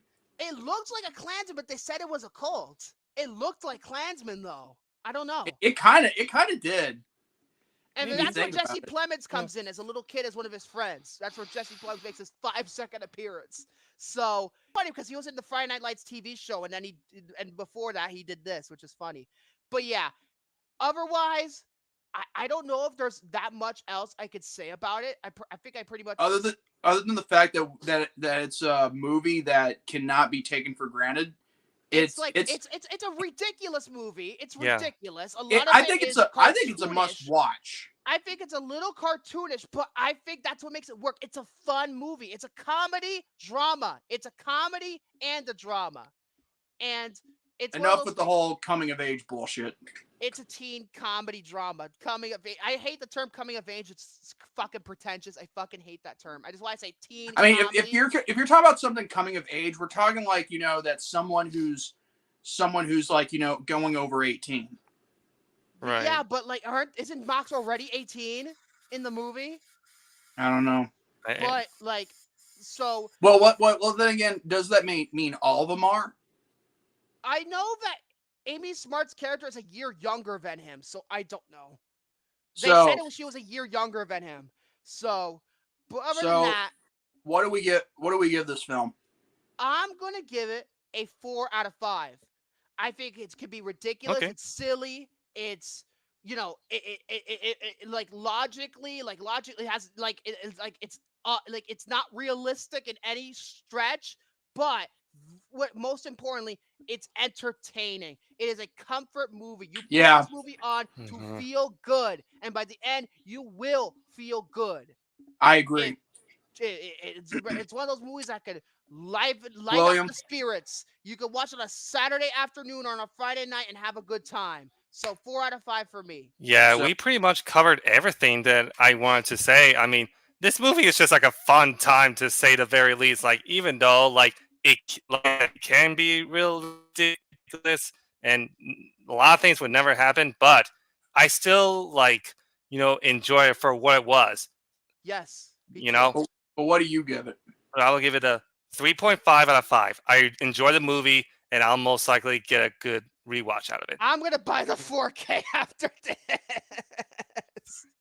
I'm gonna give it the same thing as Victor, a 4 out of 5, because there's really no reason for you to put this movie down when you're watching it. Like, because when you start, there is no pause in between. I mean, it's a really well edited movie. It's really well paced. I mean, it's a movie that you cannot put down. Like at one. I mean, the thing is, here's the thing. I will never understand Romy's, problem with it, but here's the problem with probably this. That it's cartoon. He said this officially. But here's the thing. Cartoonish. It wouldn't happen in real life. He said he compared it to Friday Night Lights, which is not fair because Friday Night Lights the movie is based on a true story. This is a work of fiction. That's not exactly fair. Yeah, it wouldn't be fair just to compare between those two films. It's a comedy too, so here's the thing. Exactly. Hold up. The thing is, that's fine. I mean, Romy is entitled to his opinion. I'm just saying that I think differently. But here's the thing. Let me finish. Go ahead. The thing is, he is entitled to his opinion just like everybody else is. And I respect it. Okay. That doesn't mean I have to agree with it. And for this, I mean, I don't agree with it. I mean, I simply say this is a film that is worth watching and something you cannot put down even when you want to take a break, because I mean, there is no like something you should if you were to watch it, sure, you could pause it for a while just to use the bathroom, take a piss or a shit. But still, as far as putting it down, there is no in between. I think this movie is really good. It's really now obviously, if you're gonna watch this, with your kids, hopefully they're over 18. Oh, this is a very R-rated movie. It's it's pretty hard R. There's a lot of language, a lot of shockingly a lot of nudity. I mean, that was. It's raunchy too. That was the one thing I did not expect, though. I didn't expect. I mean, I expected the whipped cream bikini, that scene. Obviously, everybody knows that scene, but I didn't expect the rest of the nudity in the movie. It wasn't even. Well, then again, here's the thing. Well, then again, they're in a strip club, so what does that tell you? Yeah, but Yeah, I really enjoyed it. It's really entertaining. I'm gonna buy that 4K. I'm gonna watch it over and over and over again. It's one of those things where, or maybe the VHS. I don't know. I haven't decided. But it's really entertaining. If you like football movies, this is gonna be one you're gonna want to watch. And Mhm. it's really, really entertaining. I mean, even So- too for the people who Oh, are one not other like thing really. too I wanted to mention. You Oh, ever what's up? see if the movie Mean Girls, right? Yes. We all know Mean Girls. Regina George, Rachel McAdams' character, like the main villain of the piece, says that Varsity Blues is her favorite movie. If Regina George likes Varsity Blues, you know that it's actually pretty good taste in film, despite the fact she is a bitch in that movie. So Interesting. I mean, for True. those two who are like not like really invested in football as much, you don't have to like. you don't Really? have to watch. You don't have to like You don't football have to enjoy to. the movie because it's very much like a comedic drama, and you relate to the characters. Because I relate a lot to Mox. I relate a lot to him. Did And someone you know, say and James Regina Vanderbeek does. I forgot to Oh mention my James God. Vanderbeek does a really good job. James Vanderbeek does a really good job. The silly Catch accent, it. he doesn't really talk Catch that it. way because he has to have a southern accent. That is very, very, but like overall performance, he did really good. And Paul Walker did a great job too. Uh-huh. All the cast did a good job, to be frank. They did. So yeah, I thought it was really well casted, really well done. This is Brian Robbins' best movie? I think it might be. Let me check his filmography real fast. We have The Show, Good Burger, Varsity Blues, Ready to Rumble, Hardball, The Perfect Score, Shaggy Dog, Norbit, Meet Dave, 1,000 Words. Yes, Wait. Are we talking the Shaggy Dog? Wait. But with Tim Allen and Robert Downey Jr. Oh, Yeah. Oh my That movie God. is terrible. That movie is terrible. Okay, So- when I was a kid, when I watched it, I actually liked it. Okay, I but saw here's it in the the thing: theaters. I don't like the it one, now. the You one poor thing in that bastard. movie, there was this one scene in that movie in the Shaggy Dog that made me that actually made me piss myself laughing. What? You know, I What? actually wet myself laughing when he goes. What is it? My yard, my yard, my yard, my yard, my yard, my yard, my yard, my yard, my yard, my yard, my yard. But yeah, so he's like My yard. my yard, so my in yard. terms Kind of sounds like a little like Clint Eastwood from Gran Torino. get off my lawn. Girl boss a bit. So, in terms of Brian Robbins' best movie, it's by far Varsity Blues. Looking at his filmography, it's by far his best. By far. Because a lot of the movies he's done is really shit. But And by this the one way, is his just best. so we're clear, when that happened, I was just a little kid when that happened. Oh, wow. I saw Oh. that movie in the theater, by the way. Oh gosh. But Can you do yeah, that to yourself? really good movie. Dude, when you're watching it over and over and over, that scene, wouldn't you not? If you had a favorite scene that you liked in a movie? I mean, I piss myself, maybe not, but I'll be dying of laughter. Yeah, dying of laughter, but oh, come on. Are we really going to spin the wheel? We're not going to really, cover the Phantom Menace next week? I don't want to do Phantom Menace right now. Well, I don't Okay. want to do Phantom Menace. We land on it. We land on it. All right. Phantom Menace is on the wheel anyway.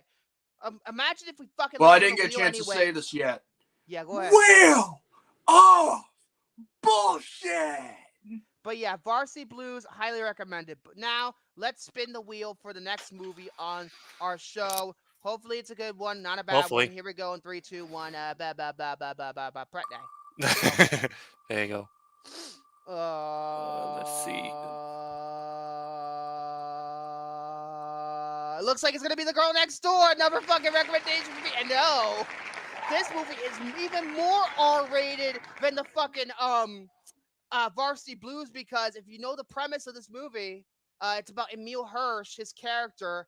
He is, typical teenager. Then the girl next door moves in, played by Alicia Cuthbert, Kim Bauer from 24. Oh, that's right.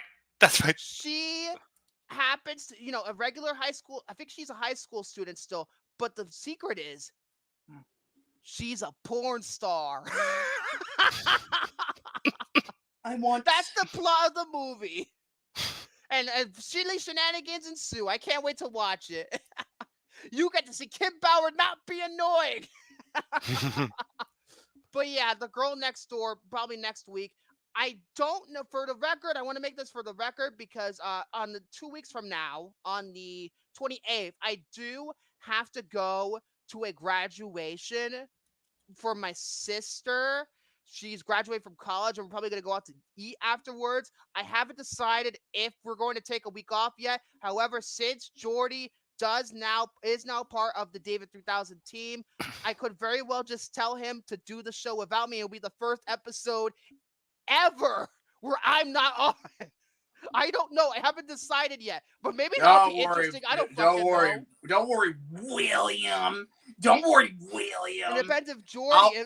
Maybe watch if it lands you on over, buddy. Alexander, Jordy. Okay. Jordy could get suffering through that and fucking Jared's fucking favorite movie. Wait, at least it's not the boy next door. Oh, that Jennifer God. Lopez movie. Oh, good lord. Rob Cohen. But yeah, we're gonna do the girl next door. No. Another raunchy You know what comedy. it should? You know what would be funny if the name of the movie was called this. Hold on. What? Hold on, I'm gonna put it in the live chat. Oh, another thing about the girl next door I want to mention real quick. You know who also stars in it?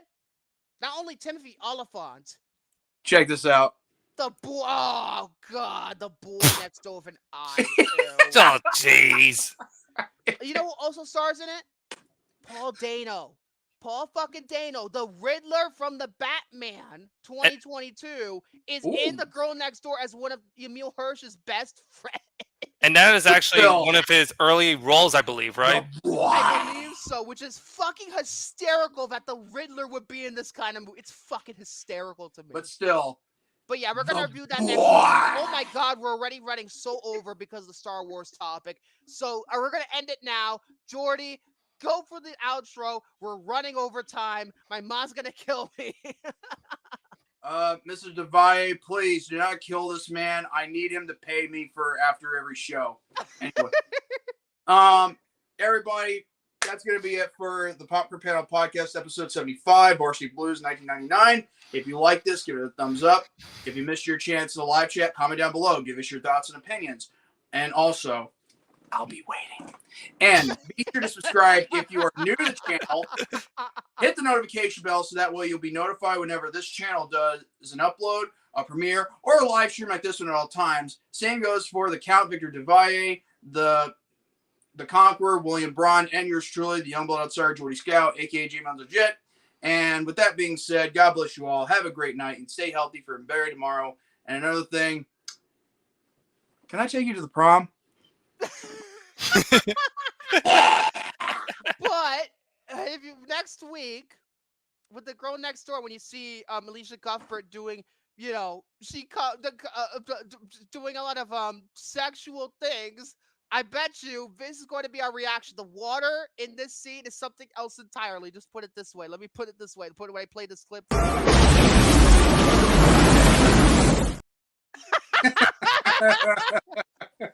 Oh God! But anyway, I'll catch you guys next week. We're the girl next door. Otherwise, I'm sweaty as fuck. I need to fucking lay down. Bye bye now. Bye bye.